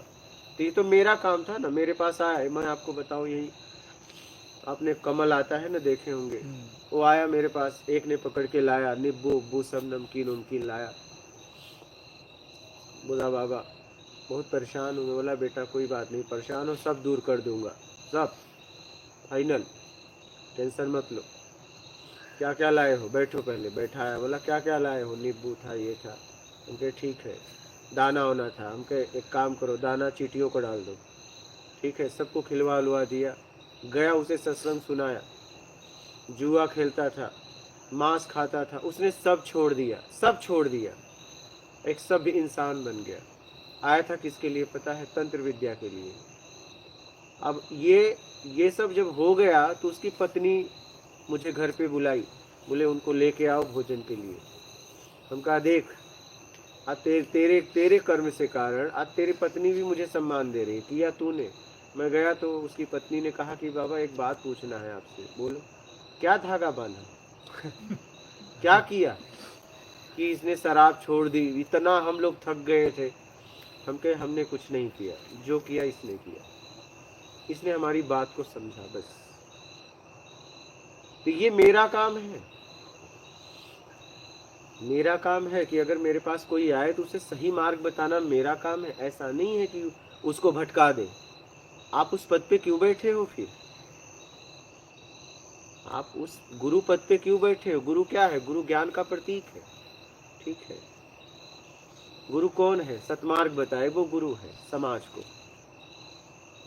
तो ये मेरे पास आया तो मेरा काम है ना इसको सही मार्ग बताना। ये आ गया इतना बहुत है, ये आ गया मेरा काम है। अब इसका काम तो खत्म हो गया। अब मैं इसको तरीके से इसको ढालूंगा, या तो ढलेगा या तो भगेगा। मैं कहता भी हूं यार रहो तो सदो नहीं तो भगो। तो मेरा काम है इसको ढालना। देखो उनको मेरी नजर भी रहती है, ऐसा नहीं है। 2 बार पकड़ा, एक बार नहाने में उनको डांटा, एक बार रुमाल से। क्या रुमाल से आप बताइए पात्र पोंछना चाहिए? अब देखिए मैं इधर, क्या मैं इधर, ठीक है, और हम उधर देखते रहते हैं क्या हो रहा है, ये लोग क्या कर रहे हैं, कौन कहाँ जा रहा है। यहाँ तक बाथरूम जाके पानी डाले कि नहीं डाले। एक दिन तो मैं वहाँ खड़ा था, एक बाथरूम से आया, मैं तुरंत जाके बाथरूम चेक किया, देखा तो गंदा, वो काढ़ा पीने लगा। मैं बोला सुनो बाथरूम, मैं पूछा बाथरूम में पानी डाले? बोला हाँ साफ है। बोला चलो आओ, दिखाया गंदा है। फिर वो काढ़ा पिया। बोला कुछ देर बाद बोला उज्जैन में प्रॉपर्टी डीलिंग का काम आया। मैं तो समझ गया भाग रहा है, करके आता हूँ, लेकिन आज तक वो आया नहीं। मैं हमेशा इन पे नजर रखता हूँ। क्या? हर वक्त नजर रखता हूँ इन पे, ये कब कहाँ जा रहे हैं, क्या कर रहे हैं। हर वक्त जहां तक मुझसे हो सकता है मैं इन पे नजर रखता हूँ, इनके लिए कि अगर मेरे पास है तो मेरा काम है इनको सुधारना। ये सुधरने आए, ये सुधरे होते तो मेरी क्या जरूरत थी। ये अपना आत्मिक कल्याण करने आए हैं। अगर इनमें करने की क्षमता होती तो इन्हें मेरी क्यों जरूरत थी? नहीं, इनकी क्षमता नहीं है। ठीक है, इनको उस लायक बनाना काम मेरा है। इसलिए मैं दिन रात चिल्लाता रहता हूँ इन पे हर वक्त। तो मैं ये कहना चाहता हूँ जितने लोग भी गुरु पद पे बैठे हैं वो अपना काम करें।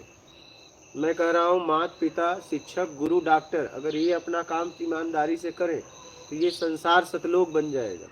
क्या लोग सतलोक जाने की इच्छा नहीं करेंगे? ये 4 लोग, और ये 4 लोग एकदम इधर से उधर हो गए। इसलिए जीवन लोगों का असर, क्योंकि 4 की जगह आना ही पड़ेगा लोगों को। सर्वप्रथम माता पिता से ही आए आप, फिर शुरुआत कहाँ से होती है? शिक्षक से, फिर घुमा फिरा कर डॉक्टर के यहाँ तो जाना ही पड़ता है, फिर गुरु। ये 4 लोग समाज को एकदम बना सकते हैं, बिगाड़ सकते हैं, इनके हाथ में है, क्योंकि 4 के पास जाना है। तो मैं ये कहना चाहता हूँ कि कोई भी अगर आप शिष्य बना रहे हो या शिष्य को ज्ञान दे रहे हो तो आपका कर्तव्य है उसका ख्याल रखना। आज भेड़ की तरह लाखों को दीक्षा लोग दे रहे हैं, क्या ऐसा करना चाहिए? आप बताइए। वो कह रहे हैं हम तुम्हें तार देंगे, अभी उनके दरवाजे पे जाए वो शिष्य, आपको मैं बता रहा हूँ हजारों शिष्य हैं, उनके लाखों शिष्य हैं। अगर वो शिष्य चला जाए, कई साल से माला जप रहा है, चला जाए दरवाजे पे, व्यक्ति खड़ा नहीं करेगा, बोलेगा तू है कौन? बताओ। ये तारेंगे उनको? ये लोग भी उनका माला लेके घूम रहे हैं, इनको भी ब्रांडेड गुरु चाहिए। क्योंकि ज्ञान को जीवन में उतारना बहुत मुश्किल है ना स्वामी जी। अब आप बोलते हैं कि ईमानदारी सत्कर्म तो बहुत आसान काम नहीं है। माला घुमाना तो आसान काम है, तो हमेशा आदमी चाहता है कि जो इजी लगता है उसको कर लो। माला इतने जपेंगे, तो बच्चे की शादी हो जाएगी, बस। इतना जपेंगे तो नौकरी मिल जाएगी, इतना जपेंगे तो बेटा हो जाएगा। तो ज़्यादातर लोग तो उसी के लिए इसी के लिए आते हैं ना, शुद्ध तो मैं- ज्ञान के लिए, तरने के लिए तो कोई कोई आता है। तो मैं तो बताया ना आपको कि वो व्यक्ति आया था तंत्र विद्या कराने, तो मैंने उसे बदल दिया, वो यहाँ भी आता है। अब ये लोग मिले हैं उस व्यक्ति से, ये महाराज जी भी जानते हैं उन्हें। तंत्र का भी तो बहुत दुरुपयोग हो रहा है ना, तंत्र को लोग जादू टोने तक सीमित ज्यादातर समझ के बैठ गए हैं। ज्यादातर दुरुपयोग ही होता दुरुपयोग है। ही हुआ है उसका तो। सिद्धियों का ज्यादातर दुरुपयोग ही होता है। सिद्धियां नर्क की द्वार बताई जाती हैं, उसका दुरुपयोग ही ज्यादातर होता है। लेकिन मेरा काम है ना, अगर कोई भूल से भी मेरे पास आ जाए तो मैं तो रगड़ देता हूँ। अगर मुझसे अगर कोई मिल जाए, तंत्र के लिए मिले चाहे जैसे भी मिले, मुझसे बात किया तो मैंने पकड़ा। मेरा काम यही है, मुझसे अगर बात किया तो मैं उसे पकड़ लेता हूँ। जहां तक हो सके उसके बदलाव के लिए बात करता हूँ। मेरा काम यही है। तो मैं यही कहना चाहता हूँ कि कोई भी गुरु अगर गुरु पद पे बैठा तो गुरु वाला काम करे ना। अगर सब लोग ऐसा काम करने लगे तो कहाँ जाएगा? जहां जाएगा ज्ञान देंगे, या थक जाएगा, ज्ञान लेने लगेगा। क्या ये जितने सिद्ध हैं पूरे समाज को भटका दिए हैं। जितने समाज में सिद्ध हुए, इस समाज को एकदम भटका दिया है।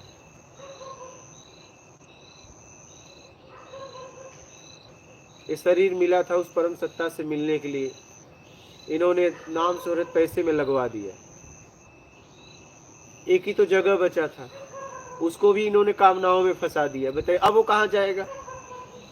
मैं तो कहता हूँ जैसे मान लीजिए किसी माता पिता के बच्चे हुए और वो पढ़ाने के बजाय खिलौना देने लगे सोने चांदी के, बच्चे तो खुश होंगे। लेकिन जब वही बच्चे कुमार अवस्था में जाएंगे, जब समाज में बैठे उठेंगे और जब उन्हें लोग गंवार कहेंगे, तो सबसे बड़े शत्रु उनके माता पिता उनके लिए हो जाएंगे कि मुझे तो नहीं पता था, अबोधता थी, आपको तो पता था, आपको पढ़ाना लिखाना चाहिए। ऐसे ही जिस दिन इन लोगों को समझ होगी, यही गुरु को जिसको सिद्ध मान के भगवान मार रहे हैं, इन्हीं को ये गाली देंगे कि इन्होंने मेरी जिंदगी बर्बाद कर दी। ये तन मिला था उस परम सत्ता से मिलने के लिए, इन्होंने तो ये किस में फंसा दिया मुझे? नाम शोहरत पैसे में। कभी न कभी इनको भी समझ होगी, होगी ही होगी। तो मेरा कहना है कि आप ऐसा गुरु पद पे बैठ के ऐसा खिलवाड़ क्यों कर रहे हो? छोड़ दो वो पद, हट जाओ पद पे। क्यों उस पद पे बैठे हो? और उस पद पे बैठो तो उस पद का काम करो ना, अपना काम क्यों कर रहे हो?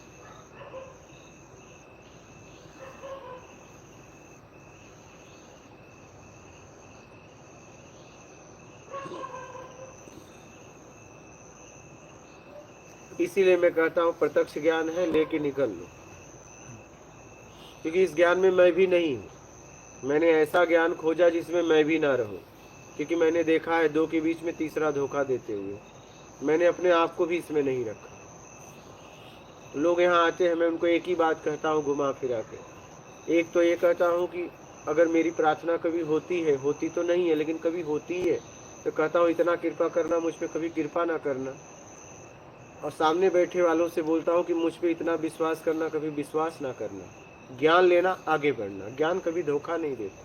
व्यक्ति विशेष के चक्कर में कभी मत पड़ना। और जहां से आपका कल्याण हो जाए आप ले लो।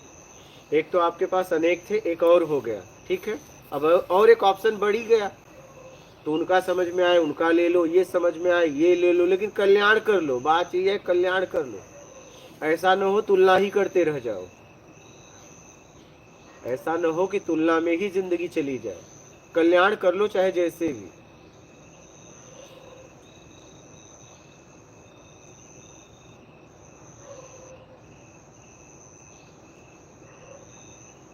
बोलिए। और सभी होता है ऐसे है ना कि जैसे सिखाया जाता है कि भी अच्छा सद्व्यवहार करो, सत्कर्म करो, ऐसे। तो लोग जो है वो इतना गुरु के शरीर से जुड़ जाते हैं कि संसार की आलोचना छोड़ देते हैं, फिर गुरुओं की आलोचना पे आ जाते हैं। एकदम तो मुझे उनमें कोई फर्क दिखाई नहीं देता। आलोचना तो आलोचना ही है। अब वहाँ छोड़ी तो यहाँ पकड़ लिया आके कि ये गुरु अच्छा नहीं है, वो गुरु अच्छा नहीं है, इसका ज्ञान नहीं है, उसका ज्ञान नहीं है। तो आध्यात्मिकता में मतलब विकास तो हो ही नहीं पा रहा है ना। तो जैसे जो 2 लाइनें आप बताते हैं, अगर इसको हम पकड़ लें और उसी के सहारे आगे आगे चल पड़े, तो मैंने जो आज आपसे क्वेश्चन पूछे, मेरी इंटेंशन ये भी थी कि लोग नहीं पूछ पा रहे हैं तो मैं पूछूं एटलीस्ट कुछ लोगों का, क्योंकि जवाब मेरे मिले। मन में हमेशा भी यही रहता है कि कहीं पर किसी तरह से कुछ माध्यम बन के कुछ हो जाए। तो मैंने इसलिए क्वेश्चन पूछे कि कम से कम जो नहीं पूछ पा रहे हैं उनको और क्लैरिटी आ जाए। कितने लोग आए हुए हैं, सब बैठे हुए हैं, तो जो समझ मुझे आ रहा है कम से कम उनको भी समझ में आ गया तो और जल्दी से आगे जा सकते। सब लोग नहीं पूछ पाते हैं ना, नहीं पूछ एक पाते। पूछता है तो कई लोगों को उसके आंसर मिलते हैं। सब जगह पर ऐसे होते हैं। जितने आध्यात्मिक है सबको मिलते हैं, करोड़ों अरबों को मिलते हैं। मतलब जितने लोग आध्यात्मिक है, एक प्रश्न अगर कोई करता है तो सबको उत्तर मिलते हैं। उसमें मैं कभी ये भी नहीं सोचती कि अरे सामने वाले को लगेगा कि इसकी स्थिति ऐसी है। मुझे किसी से सर्टिफिकेट नहीं चाहिए। जिसकी स्थिति होती है उसको किसी से कुछ चाहिए नहीं होता है। उसका एक ही मकसद होता है कि जैसे आपने कहा कि मैं बाद में पहले तुम, तो कैसे किसी का भी कल्याण हो जाए, भले उसमें हमें कुछ कोई हमारे बारे में कुछ भी सोचे, क्या भी करे, उससे कुछ फ़र्क नहीं पड़ता, क्योंकि इंडिविजुअल एग्जिस्टेंस रह नहीं जाती थी। जब तक हमारी इंडिविजुअल एग्जिस्टेंस है, हम अपना एक अलग अस्तित्व मान के चल रहे हैं, सारी चीज़ें तभी तक है ना कि कोई क्या कहेगा, ये कहेगा, वो कहेगा, वो तो ख़त्म हो गया सभी। तो जैसे आपने कहा कि मतलब हम ऐसे रहते हैं कि ना किसी का आशीर्वाद चाहिए, ना किसी का कुछ, हमें कुछ लेना देना नहीं है, अपना काम करना है। तो परिवार में भी हम ऐसे रह सकते हैं कि हम अपना कर्तव्य निभाएं, और वो जितना हमारे में कैपेबिलिटी है, घर का काम, एक सीमा बांधनी पड़ती है लेडीज़ को भी, स्पेशली अगर उनको इवॉल्व होना है कि हम इतना ही कर सकते हैं, उसके बाद बाकी का टाइम मेरा आध्यात्मिकता का। तो दब के रहने की ज़रूरत नहीं होती। अगर हम दबते हैं तो भी तो दबाया जाता है, तो हमें उससे ऊपर उठना पड़ेगा कि हमें अपने आप को, क्योंकि जेंट्स के बोलने से कुछ नहीं होगा कि हाँ ये बेचारों को ऐसे किया जा रहा है, वैसे किया जा रहा है, कुछ नहीं। आपको अपने अंदर वो हिम्मत लानी पड़ेगी कि मेरी ये सीमा है, मैं इतना कर सकती हूँ और मैं कर रही हूँ। और अपने में गिल्ट नहीं होना चाहिए कि मैंने नहीं किया, मैंने पत्नी की भूमिका नहीं निभाई, या मैंने माँ की भूमिका नहीं निभाई, या सास की नहीं। लिमिट के अंदर करो, बाकी अपना आध्यात्मिकता में टाइम दो पूरा। आध्यात्मिकता में रहते हुए हम अपने कर्तव्य करते हुए, स्त्रियाँ बहुत अच्छे से इवॉल्व हो सकती हैं, क्योंकि वो भावना ज़्यादा होती है उनमें, बुद्धि का ज़्यादा प्रयोग नहीं करती हैं। तो अपनी वो जो भावना की शक्ति जो परमात्मा ने हमें दी है, हम बहुत जल्दी इवॉल्व हो सकते हैं किसी सदगुरु के मार्गदर्शन में, उनके ज्ञान को अपनाते हुए जीवन में। नहीं तो एक सिंपैथी सी मिलती रहेगी हमेशा कि इनके विचारों के साथ है, ऐसा हो रहा है, ऐसे हो रहा। हमारी जो पावर है उसको हमें समझना पड़ेगा। आदमियों को आपको समझाने में बहुत टाइम लगता है क्योंकि बुद्धि प्रधान होती है, लेकिन लेडीज जो है वो बहुत जल्दी जो है भावना प्रधान होने के भाव कारण जल्दी होती हैं जल्दी हो और वो जल्दी भरोसा करती हैं। हाँ, वो चलती भी हैं, पूरी तरह चलती है। पुरुष संशय में चलता है, स्त्री चलती है तो पक्का चलती है। इस मार्ग में वो बहुत तेजी से आगे जा सकती है, स्त्री बहुत तेजी से जा सकती है। मैक्सिमम जगहों पे आपने देखा होगा कि स्त्रियाँ ही ज़्यादा होती हैं। यहाँ मैं पहली बार देखती हूँ कि पुरुष ज़्यादा। नहीं, यहाँ पुरुष हमेशा ज्यादा रहते हैं। अभी तक यहाँ पुरुष की संख्या ज्यादा है, इसलिए स्त्रियाँ हर जगह ज्यादा क्यों रहती हैं पता है? अपने लिए नहीं रहती, बेटे के लिए रहती हैं, पतियों के लिए रहती हैं। पता नहीं पति की आयु उनको बढ़ानी है, अपनी नहीं। हाँ, वो हमेशा पति और बच्चे के लिए, परिवार के लिए कहीं न कहीं घंटियां बजा ही रही हैं। ठीक है, तो यहाँ अपने लिए बजाने आई हैं, इसलिए कम है। हाँ, यहाँ एक घंटी अपने लिए बजा रही है क्या, इसलिए कम है यहाँ पे। ये यूज हो रही हैं, इन्हें समझ में नहीं आ रहा है। ये देखिए, मैं आपको बताता हूँ, मैंने अनुभव किया एक दिन। स्त्री को आग बोला गया है, पुरुष को मोम बोला गया है। ठीक है, पुरुष जिस ऊर्जा को नहीं संभाल पाता, स्त्री उस ऊर्जा को संभाल के उसके जैसा बनाकर निकालती है, लेकिन वो उसी ऊर्जा में फंस जाती है। क्या बच्चों से मोह ज्यादा स्त्री का होता है, पुरुष का नहीं। मतलब किसकी ऊर्जा में फंस गई? उसकी ऊर्जा में। जिस ऊर्जा को रख नहीं पाया उस ऊर्जा में फंस गई।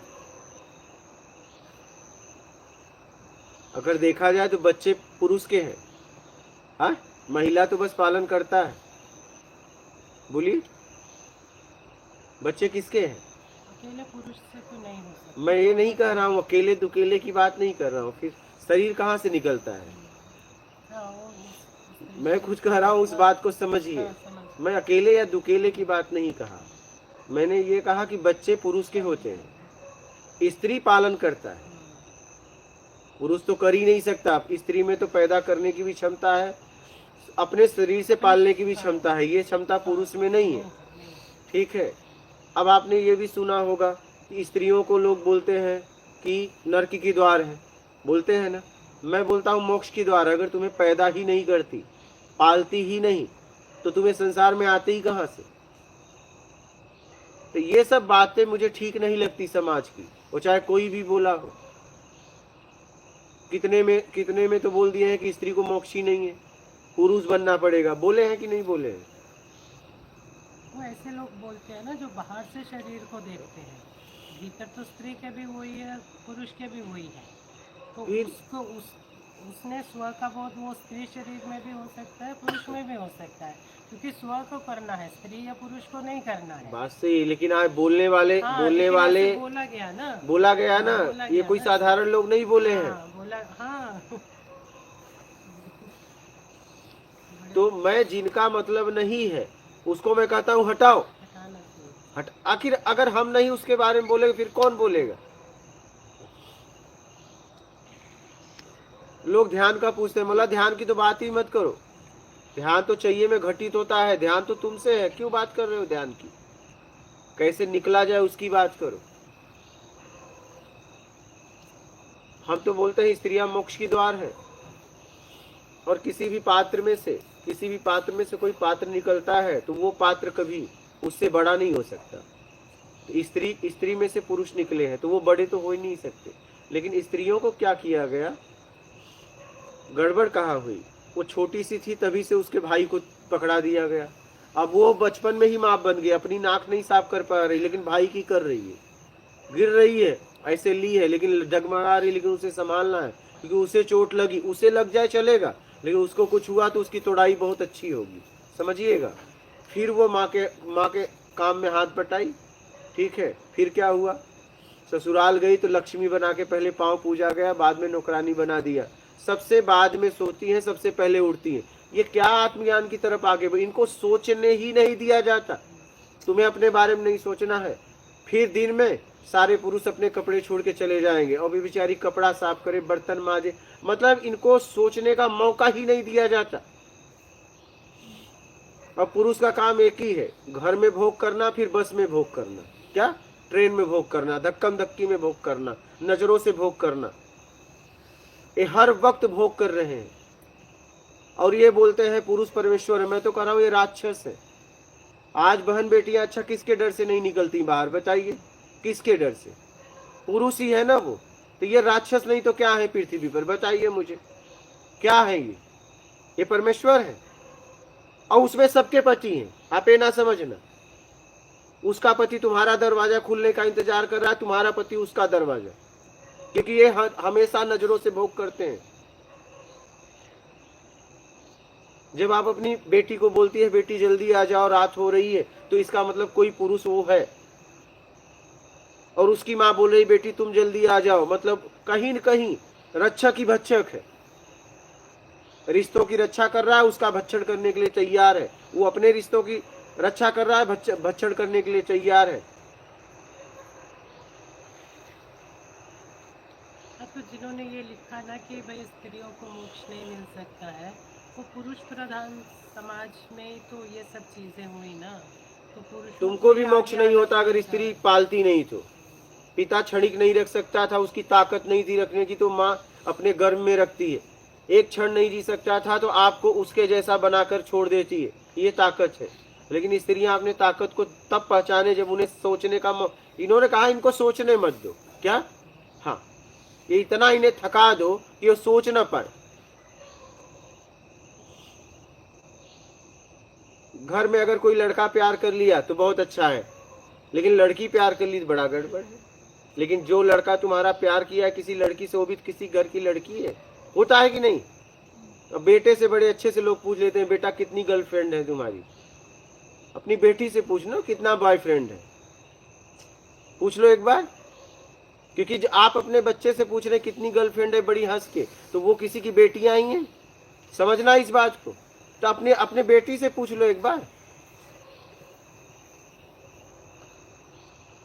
पुरुष को पूरा छूट दे दिया गया, स्त्रियों को दबा दिया गया, और हमें ये पसंद नहीं है। हमें ये पसंद नहीं है। स्वतंत्रता सबकी होनी चाहिए। आप कुछ बोल रही थी, बोलिए। गांव में तो मैंने ऐसे भी देखा समझिए, जैसे कोई लेडीज जाती हैं, सत्संग होता है वहाँ पे, तो फिर उनको ऐसे बोला जाता है, अरे पहले पति का तो देख लो, घर में हाँ। घर में पति भूखा बैठा हुआ है, तुम सत्संग हाँ। जा रहे हो। जैसे वो नहीं रहेगी तो वो फिर कौन रहेगा उसको खिलाने वाला। तो हमेशा उनको ऐसे किया जाता है कि घर में रहो, बस यही तुम्हारा काम है, पति परमेश्वर है, उसी की सेवा। अब तो मैं बताया ना, राक्षस है। आज अच्छा बताइए, बहन बेटियां क्यों नहीं निकल पाती? किसके वजह से बताओ? यही पुरुष की वजह से ना। तो ये राक्षस है, राक्षस। आपको नहीं लगता क्या? ये कभी बस में खोजते हैं, कभी ट्रेन में खोजते हैं। हाँ, आपको कहना पड़ा भैया देखो जरा भीड़ है, तो कहेंगे क्या करें, पीछे से धक्का आ रहा है। नहीं, आपने भी इससे सहा होगा कहीं न कहीं। अगर आप बस में ट्रेन में कभी भीड़ में सफर की होंगी तो ये हर समय मौका ढूंढते रहते हैं।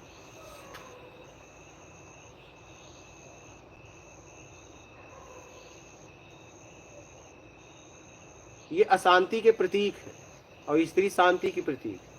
आपने स्त्रियों को कभी छेड़ते देखा? स्त्री से कभी डर है?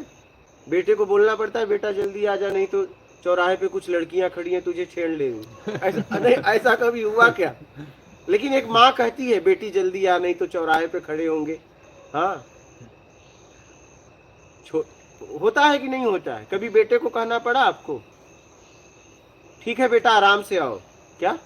लेकिन बेटी को कहना पड़ता है जल्दी आओ। किस लिए? किस लिए? इन राक्षसों की वजह से, जिन्हें आप परमेश्वर कह रही है, जिन्हें आप परमेश्वर कह रही है। स्वामी जी लोग बोलते हैं। नहीं, आपकी बात नहीं, लेकिन बोलते हैं ना लोग, ये परमेश्वर है। हाँ, बताओ। ऐसी ऐसी बातों से दबाया जा सकता है ना, इसलिए दबाया समाज। ये परमेश्वर है। बोली, बहन बेटियां खुल के निकल नहीं सकती।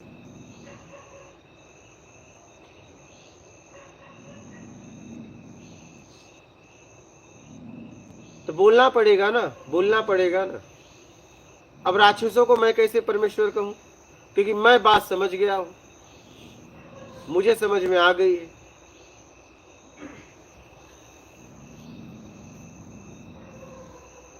और यहाँ भी पुरुष बैठे हैं, इन्हें भी पता है जीवन भर इन्होंने क्या किया है।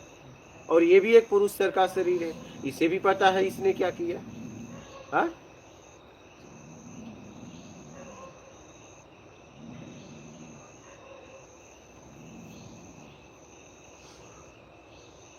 ठीक है, अब तो सुधार करो। मेरा कहना है जो हुआ सो हुआ, अब तो सुधार करिए अपने आप में।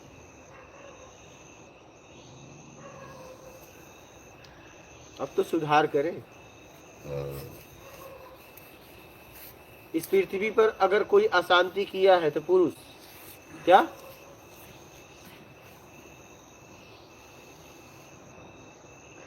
देखो ना, जितना अत्याचार होता है ज्यादातर यही तो करते हैं। कौन करता है बताइए?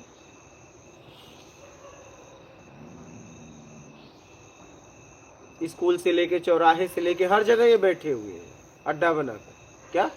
हाँ, हर समय ये आपका इंतजार कर रहे हैं। ठीक, लेकिन अभी क्या हो गया ना स्वामी जी, मतलब जैसे जैसे चेंजेस हो रही है ना समाज में, तो वो जो एक आक्रोश था अंदर स्त्रियों के मन में कि हमें दबाया गया, हमें पुरुषों की बराबरी करनी है, तो बराबरी भी गलत तरीके से हो रही है। अभी पुरुष ड्रिंक करता है तो मैं भी ड्रिंक करूंगी।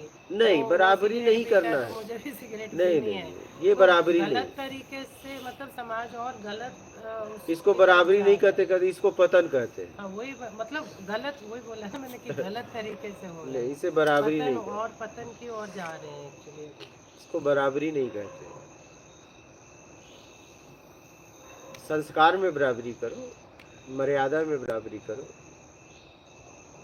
एक्चुअली आध्यात्मिकता की बहुत ज़्यादा ज़रूरत है आज के युग में, स्पेशली अभी जिस तरफ बच्चे जा रहे हैं। और आध्यात्मिकता कोई ऐसी चीज़ नहीं है कि बुढ़ापे में करने की, मतलब यंग एज में जितना जल्दी मैं तो कह रहा हूँ जब से बच्चे समझने लायक हो, सबसे पहले आध्यात्म ही सिखाओ, पढ़ाई के साथ, बहुत जरूरी है। अध्यात्म का मतलब किस तरीके से जीवन जीना है, मानव की तरह।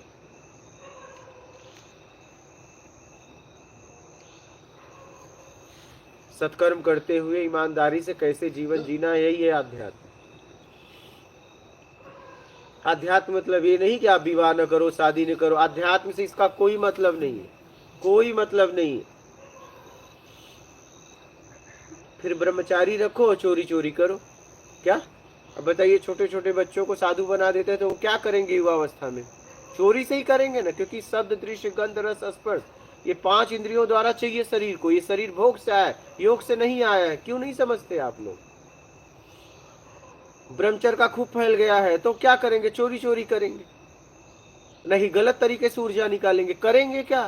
क्या करें? पहले तो ज्यादा सिस्टम अच्छा था, कई 100 साल पहले गुरु रहते थे, गुरुआइन रहती थी, आराम से समाज को सतमार्ग बताते थे। हाँ, पहले तो गृहस्थी में रहते फिर सब था। अरे कृष्ण भगवान के क्या, कृष्ण भगवान जहाँ गए थे तो वहाँ गुरु माता गुरु दोनों थे ना। फिर उनके गुरु गृहस्थी थे ना, राम के गुरु गृहस्थी थे ना। फिर ये कहाँ से ब्रह्मचर्य चल गया? ऐसा ब्रह्मचर्य का नशा चला, ये बेचारा बाहर से ब्रह्मचर्य, अंदर से क्या करें? करेंगे क्या? क्या करेंगे? इस ऊर्जा का क्या करेंगे? यही है।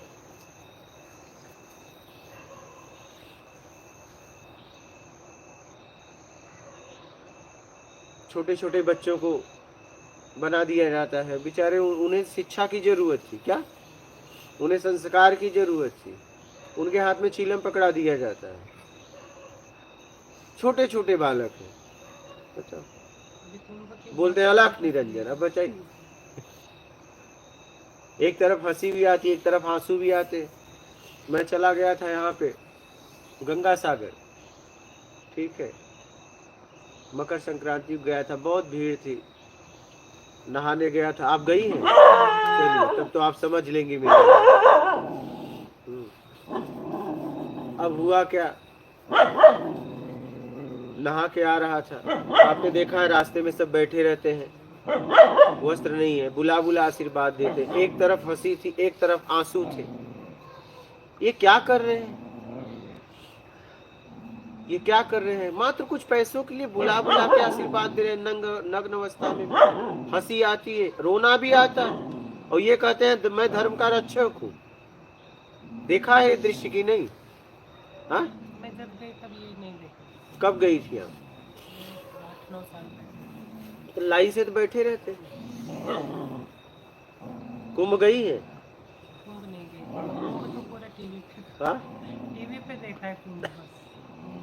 बहुत रोना आता है जब कोई गिरुआ पहन के भीख मांगता है, तो बहुत दुख होता है। तो वो तो आप ऋषिकेश में भी चले जाओ, तो वहाँ पे जितने भी आश्रम है उनके बाहर जो भीख मांगते हैं वो गेरुआ वस्त्र नहीं है पूरे, वो सब साधु थोड़ा है। लेकिन कहने का मतलब है, जिसको देख के परमात्मा की याद आती है उसको पहन के आप भीख मांग रहे हो, नहीं ठीक लगता है, मुझे नहीं लगता है।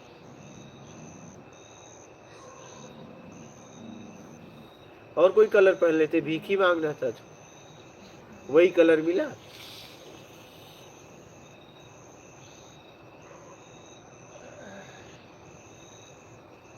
मैं भी कुंभ गया था, देखा 2-3 ऐसे ही पहन कर मांग रहे थे, और भी रद्दे में रुकवा के रास्ते में कि बेटा आशीर्वाद लीजिए। फिर वो कसम खिलाता था, वो कसम खिलाता था, बस बताइए कौन से हिसाब से साधु है इसको? हर जगह केदारनाथ में चले जाओ, कहीं भी चले जाओ, अच्छा नहीं लगता। तुंगनाथ का भी बताया था, वहाँ पे मैंने भी देखा कि हाँ? वो बियर की बोतलें लेके बैठे होते हैं ऊपर जाके, जैसे बैठे होते बहुत। कहाँ पे?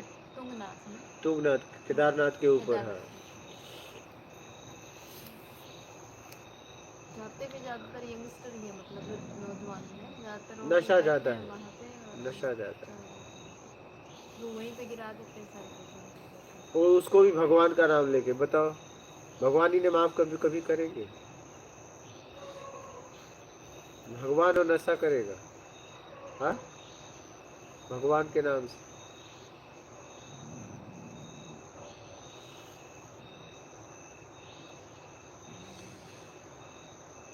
बोलिए, और कोई प्रश्न है? और कुछ कहना है आपको?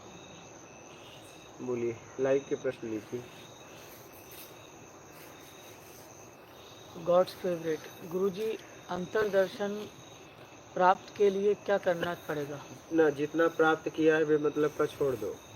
छेदी कंप्यूटर। मात नर्मदे हर गुरुजी। मेरे प्रिय साथी दिलीप जी आपके पास पैदल जाने की जिद पर हैं। कल सुबह निकल जाएं, ऐसा उनके विचार हैं। गुरुजी, मैं चाहता हूं कि वो मेरे साथ 2 मई तक साधन से चलें, तो इसमें क्या उचित मार्ग होगा? अब आप जानो, दिलीप जाने, हम कहाँ बताएं? किराया नहीं है क्या उनके पास? क्या जरूरत है पैदल आने की? जितने दिन लगेंगे जहाँ से पैदल आने में, आप जल्दी साधन से चले आओ, उतना दिन और ज्यादा रह लेना। हाँ, इसमें क्या मिल जाएगा? पैदल है, साधन का क्या करोगे फिर? साधन बनाया क्यों गया? उपयोग करने के लिए ना। समय मूल्यवान। हाँ, मैं तो कहूँगा, अगर आप कोई कहे कि मैं कैसे आऊँ, बोलूँगा सब प्लेन से आओ। अरे आप ट्रेन से आओगे, उतना घंटा आपका बचेगा, तो आप और हमारे पास समय दे दोगे। आप समझो इस बात को।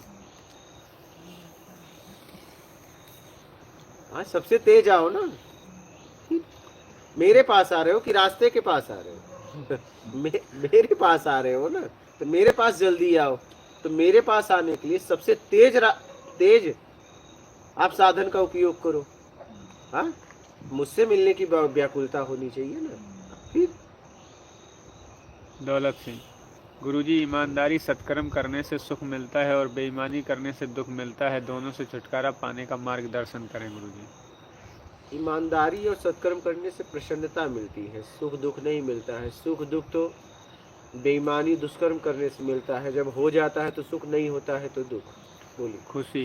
गुरुजी, भजन करने के टाइम पे मुझे भूख बहुत लगती है, क्या करूं? पास में भोजन रख लिया करो, जब भजन भूख लगे तो खा लिया करो। विनोद लाम का। प्रणाम गुरुजी, गुजरात अहमदाबाद आराम से पहुंच गए हैं और जब से वहां से आए हैं तब से व्यसन छूट गया है।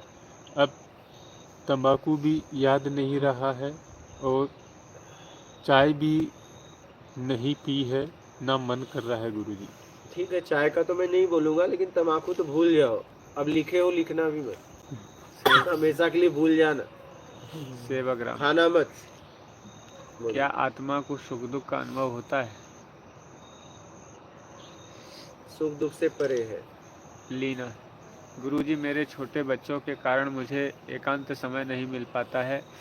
जानने के लिए मैं क्या चाहती हूँ, मेरा क्या सच्चा प्रश्न है, मुझे क्या चाहिए, सच में ये समझ में नहीं आ पा रहा है गुरुजी। 2-4 घंटे पति को दे दिया करो बच्चों को संभालने के लिए। लो संभालो, जरा हम एकांत में जा रहे हैं। और क्या? अच्छा, आप देखिए, बच्चे उनके मल मूत्र कभी उनको बोलो, वो कब, जब तक खिलाते हैं जब तक बच्चे ठीक है, और जैसे ही पेशाब कर दिया, लो लो लो लो, लो। हाँ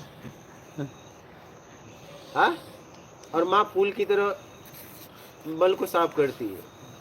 बच्चे किसके हैं? उनके। आप तो पालिए बस।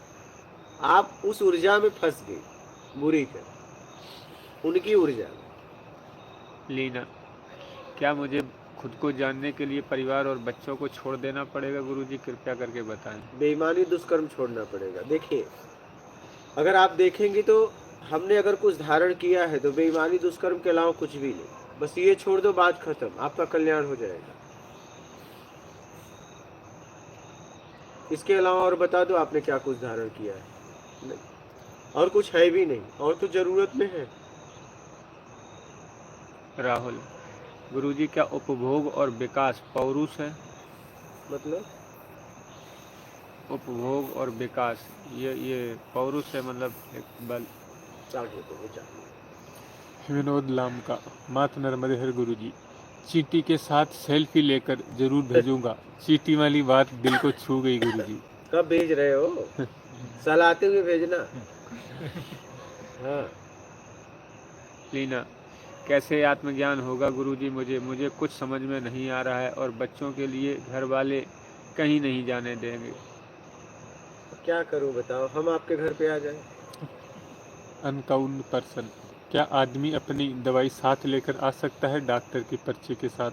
हाँ, आ सकता है। मनीष, निर्विकार और निर्विचार में क्या अंतर है? निर्विचार नहीं हुआ जा सकता, निर्विकार हुआ जा सकता है। गरुण मुनीश, सिंह, प्रणाम गुरुजी, आध्यात्मिक मार्ग में गुरु दीक्षा का क्या महत्व है? गुरु ज्ञान का प्रतीक है। गरुण सिंह, कृष्ण भगवान ने अर्जुन को ज्ञान दिया, क्या दीक्षा दिया था क्या? आध्यात्मिक गुरु कौन थे उनके? कृष्ण थे। क्या कोई दीक्षा दिया था? फिर आत्म कल्याण के लिए दीक्षा लेने की जरूरत नहीं है। बोलिए। इंद्रियों के विषय को कौन भोग रहा है? जैसे शरीर में यदि दर्द हो रहा है तो उसे कौन भोग रहा है, मन या कोई और? आप और कौन? गरुण सिंह, गुरुजी प्रणाम। गुरुजी, व्रत रखने से आध्यात्मिक लाभ है या निर्जला व्रत आदि? रखो, रख कर देख लो, जीवन है। बस पूछ के बस आगे बढ़ोगे। साहिल सनी, प्रेम के आगे झुकना चाहिए और प्रेम तो आत्मज्ञानी के पास होता है, तो क्या हमें सिर्फ आत्मज्ञानी के आगे ही झुकना चाहिए और कहीं नहीं? प्रेम में झुकने की जरूरत है ही नहीं है। अंकिता, नमन बाबा, सभी इंद्रियों को जब प्रेम में दो होते भी एक होते हैं, कहाँ झुकोगे? झुकने का जगह कहाँ है? झुकना पड़ रहा है तो वहाँ प्रेम नहीं है। फिर अगर आपको लगे कि नहीं यहाँ दबाव संकोच है तो फिर वहाँ प्रेम नहीं है।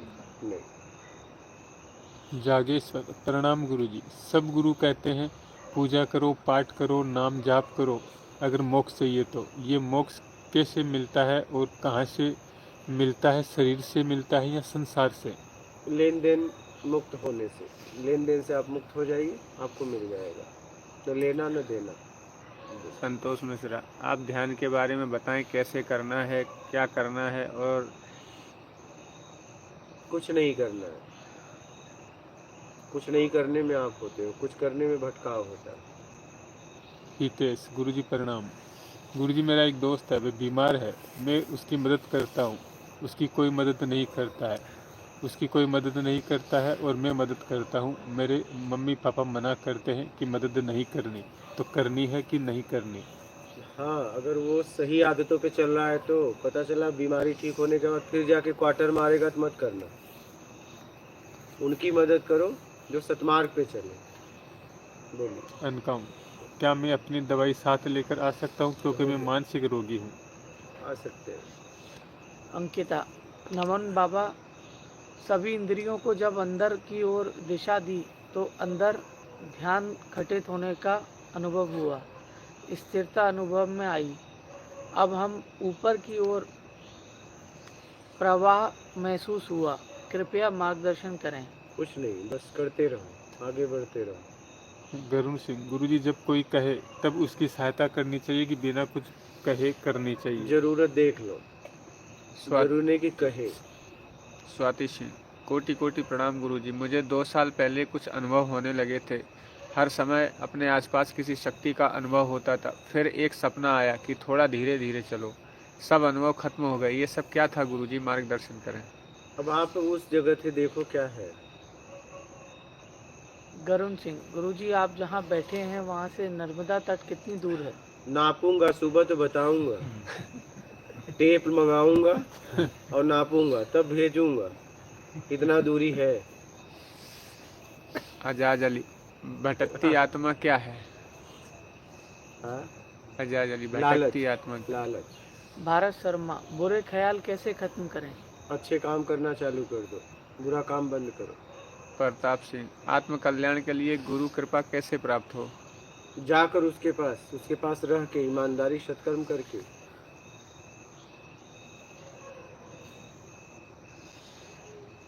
आंसू। मात नर्मदे हर गुरुजी, मेरे दोस्त के पापा दारू पीते हैं, छोड़ नहीं रहे हैं, बहुत परेशान हैं घर वाले, रोज़ लड़ाई करते हैं, क्या मैं आपके पास लेकर के आऊं? आप उन्हें समझाएंगे, प्लीज़ बताएं। बस लेके आओ यहाँ, 1 साल रख दो। कार्तिक चौधरी, आपने कहा था कि योग्यता से अधिक पाने की इच्छा का त्याग करो, लेकिन कैसे पता करूं कि मैं किस कर्म के योग्य हूं या नहीं? आ जाओ, हम बता देंगे।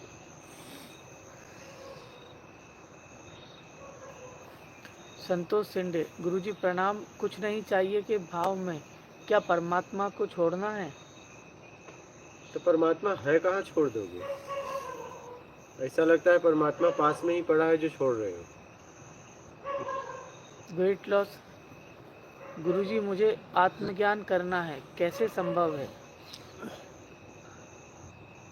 संभव करना छोड़ दो, संभव है वो पहले से। ऐसे गुरुजी, योग्यता को तो बढ़ाया भी जा सकता है ना। समय हाँ। काल परिस्थिति में योग्यता अभिवृद्धि होती रहती है, तो कोई भी व्यक्ति एक ही स्थिति में थोड़ी रह सकता है। तो मेहनत करो बढ़ाने के लिए।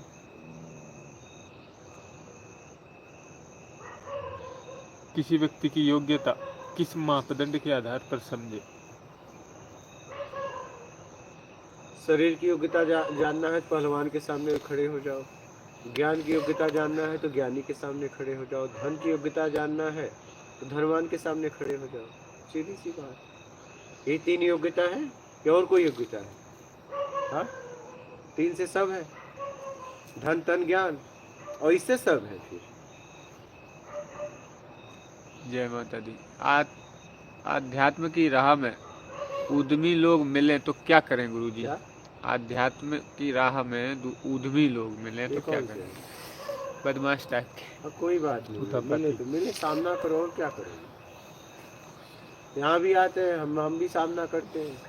कोई 1000 लेके जाता है, कोई 1500 लेके जाता है। गोपाल लाल शर्मा। हाँ, है या नहीं? ठीक, देना पड़ता है बदमाशों को। भैया तू 1000 में निपट ले। हाँ? कोई 1500 में निपट लेता है। बदमाश तो आए थे तोड़वा। गोपाल लाल शर्मा, महात्मा जी को सादर प्रणाम। महात्मा जी, ईमानदारी और सत्कर्म के साथ हठयोग करना जरूरी है क्या? हठयोग का साधक के लिए जीवन में कितना महत्व है? क्या हठयोग का भाव क्या है? हरजी राम, गुरुजी मैं आजीवन अपनों की कुटिया में आना चाहता हूँ। परिवार को कैसे समझाऊँ? मेरी आयु 23 साल, जीवन को परमात्मा में लीन करना चाहता हूँ। 2 महीने बाद शादी होने वाली है। बताओ, शादी करके आओगे क्या? शादी करो तो यहाँ दिखना मत। हाँ, महीने के लिए, हफ्ते के लिए आ सकते हो। किसी के जीवन को बर्बाद मत करो। अगर शादी आपको उसका साथ देना है तभी करना। पता चला कि शादी के बाद, मैं देखता हूँ 40 के बाद लोगों को खूब बैराग जग रहा है, उस पत्नी का क्या होगा? हाँ, आपको बैराग जगा, उस पत्नी का क्या होगा बताइए? उस पत्नी को भी लेके चलो साथ में। उसका यूज कर लिया, अब आपको बैराग जग रहा है। तो भैया आपका 2 महीना बचा है, किसी की लाइफ बर्बाद मत करो। हाँ, अब अगर आपने जीवन में उसे समय दे सको, उसके साथ आध्यात्मिक जीवन अपनाओ। फिर अब ऐसा नहीं कि 2 महीने बाद शादी कर लिया, 1-2 साल में थक गए तो यहाँ से वहाँ भाग रहे, वहाँ से वहाँ भाग रहे, उसका जीवन नरक। और वो 1-2 बच्चे भी पैदा कर देते हैं ऐसे लोग कि भैया लो संभालो, और इनको हो भी जाता है। बहुत लोग चाहते हैं, नहीं होता इनको फटाफट, ऐसे लोगों को हो भी जाता है और ये दौड़ते रहते हैं इधर से उधर। ऐसा मत करना। शादी करना तो उसका साथ देना, नहीं तो मत करना। छवि, किसी की ऊर्जा में फंसने का अर्थ क्या है गुरुजी? भटकाओ, और क्या भटको। पवन तिवारी, वेदांत क्या है, उपनिषद क्या है गुरुदेव, इसे पढ़ना चाहिए कि नहीं? पढ़ो ना, आवरण से मुक्त हो जाना वेदांत है, तो पढ़ो ना, क्या हुआ? मुनीष प्रणाम गुरुजी, आध्यात्मिक मार्ग में गुरु दीक्षा का क्या महत्व है? बताया, ऐसा कुछ नहीं। गुरु ज्ञान का प्रतीक है।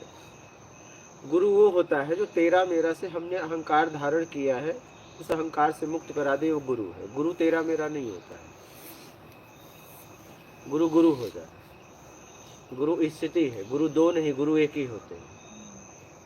गुरु दो हो भी नहीं सकते। जैसे पूरे विश्व में पानी एक जगह से आते हैं, दो जगह से नहीं। हाँ, नल निमित्त अनेक है, जैसे शरीर अनेक है लेकिन ज्ञान एक ही है, दो नहीं।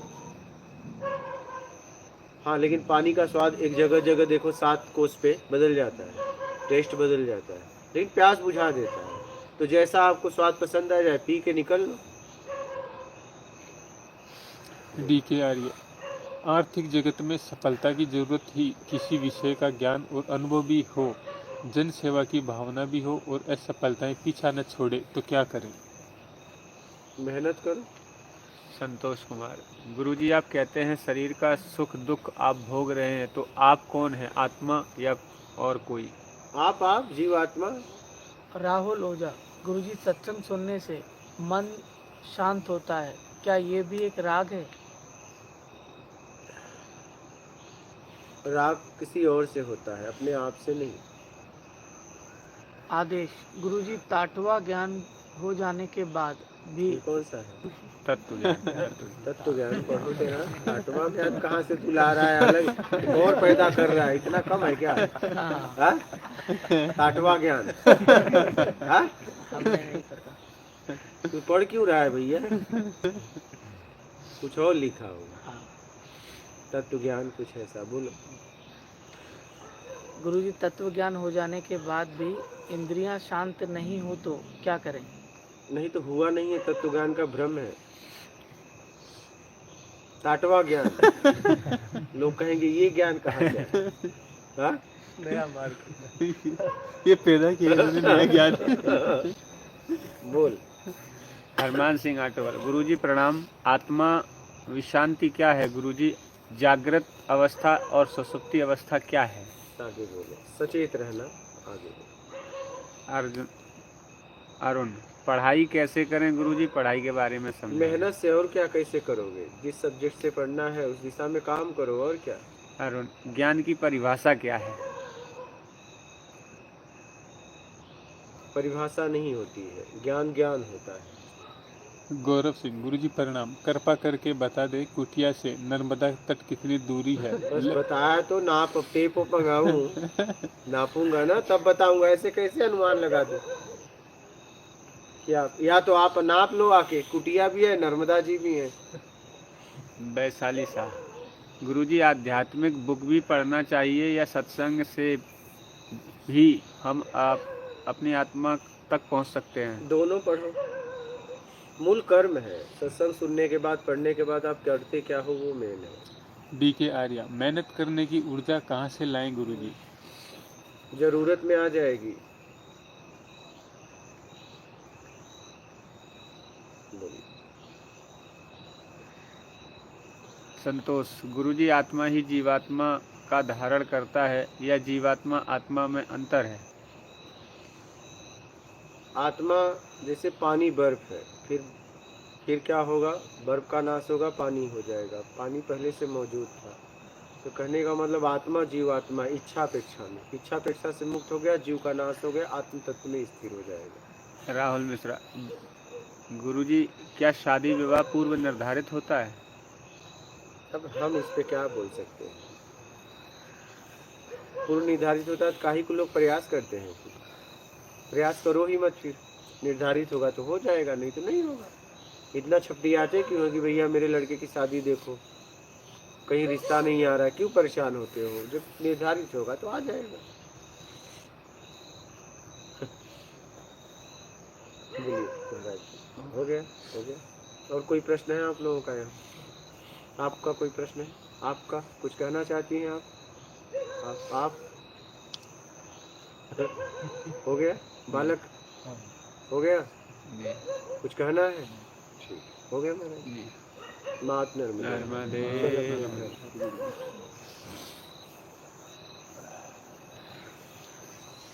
बिस्किट खाओगे आप लोग?